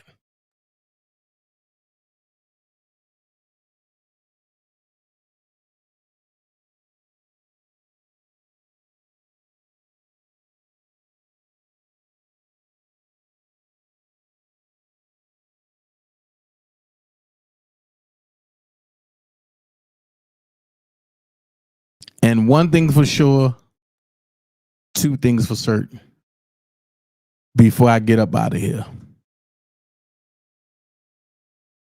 This has a tie-in.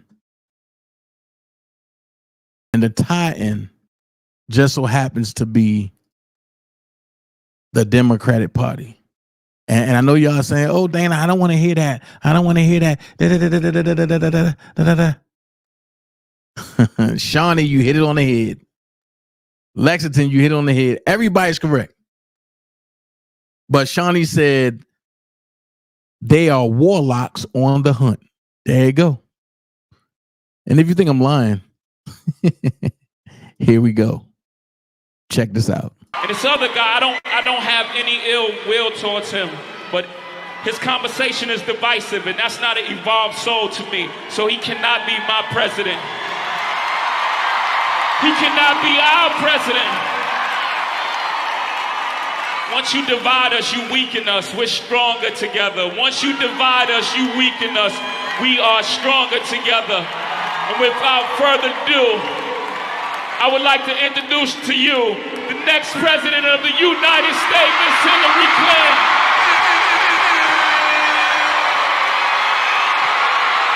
This is in 2015.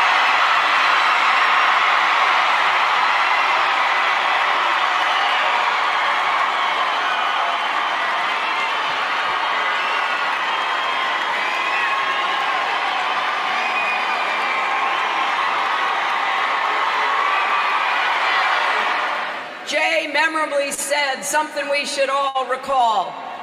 Rosa Parks sat so Martin Luther could walk, and Martin Luther walked so Barack Obama could run, and Barack Obama ran so all the children could fly.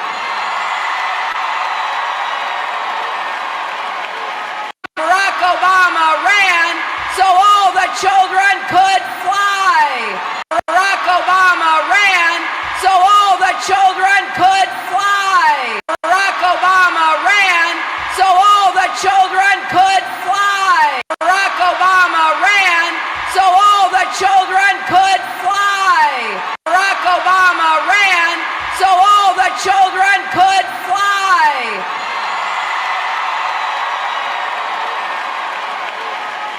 Well, we have unfinished business to do. More barriers to break, and with your help, a glass ceiling to crack once and for all.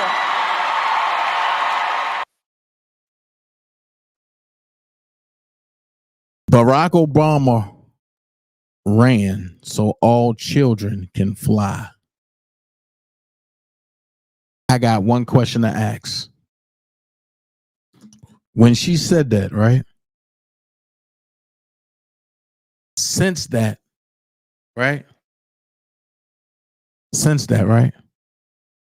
All children did fly. Just look at the Epstein flight log.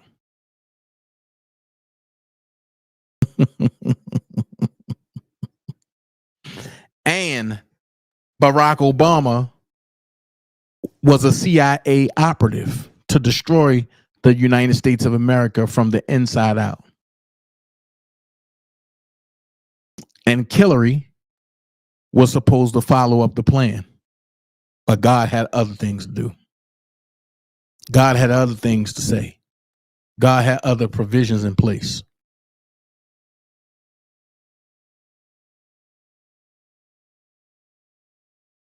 There's a whole lot going to come out. I'm not going to be political on this page because this page is not for that. But like I told everybody,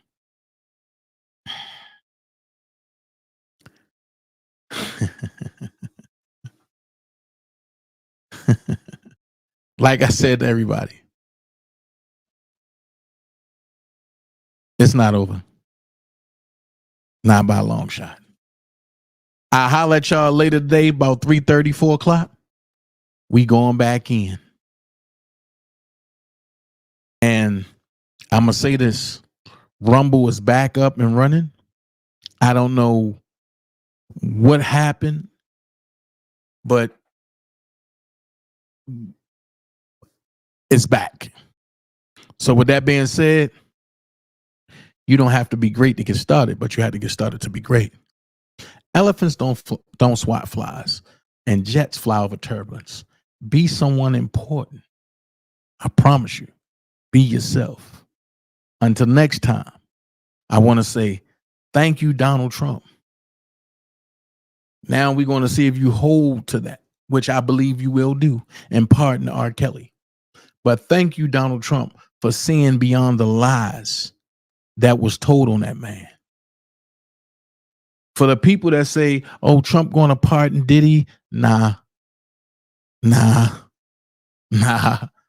Already done told his people that Diddy and Jay-Z supported Kamala Harris. Nah, we ain't going that route. So with that being said, be someone important. Be yourself. Until next time, DanaJay gone. Peace.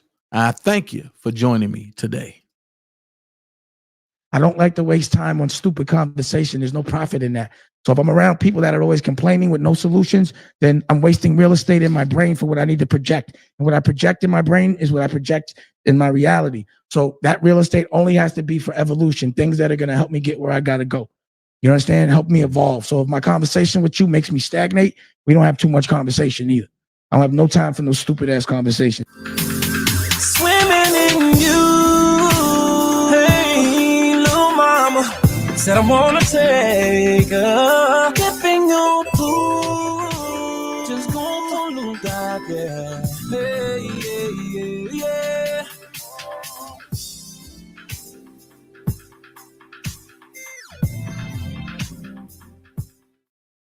Friendly reminder, I want you to stop worrying about who like your pictures, baby. They see you. They watching. You got your foot on their neck, baby. Big motion. And guess what? They're going to screenshot this and talk about you in the group chat. So you might as well go off. Ain't no tippy-toeing. Ain't no playing it small. Ain't no playing it safe, baby. You big pressure. Stand on that. Come on. I'm live by the street code. Gotta get the money and the power, land it like a free throw. Now I'm going beast mode. Gotta live for the moment. I'ma tell you how the beat goes. I'm gonna shoot back. I'm really sick of you hoes. This how the story gon' go. Me and my niggas go hard. I run the streets like a guard. Strap on my boots while I'm smoking that gas. I'm in a fast car going fast. On a level that you can't pass. And if it was a battle, you gon' finish last. On as a queen, still handle her business. I am the grittiest. Don't get it twisted. Come down just to empty my clip. Come on, get what I want. If you got it, I get it. You bitches can't start what I finish. Never gon' lose. We stay winning. Hope on this is up in the building. Come on.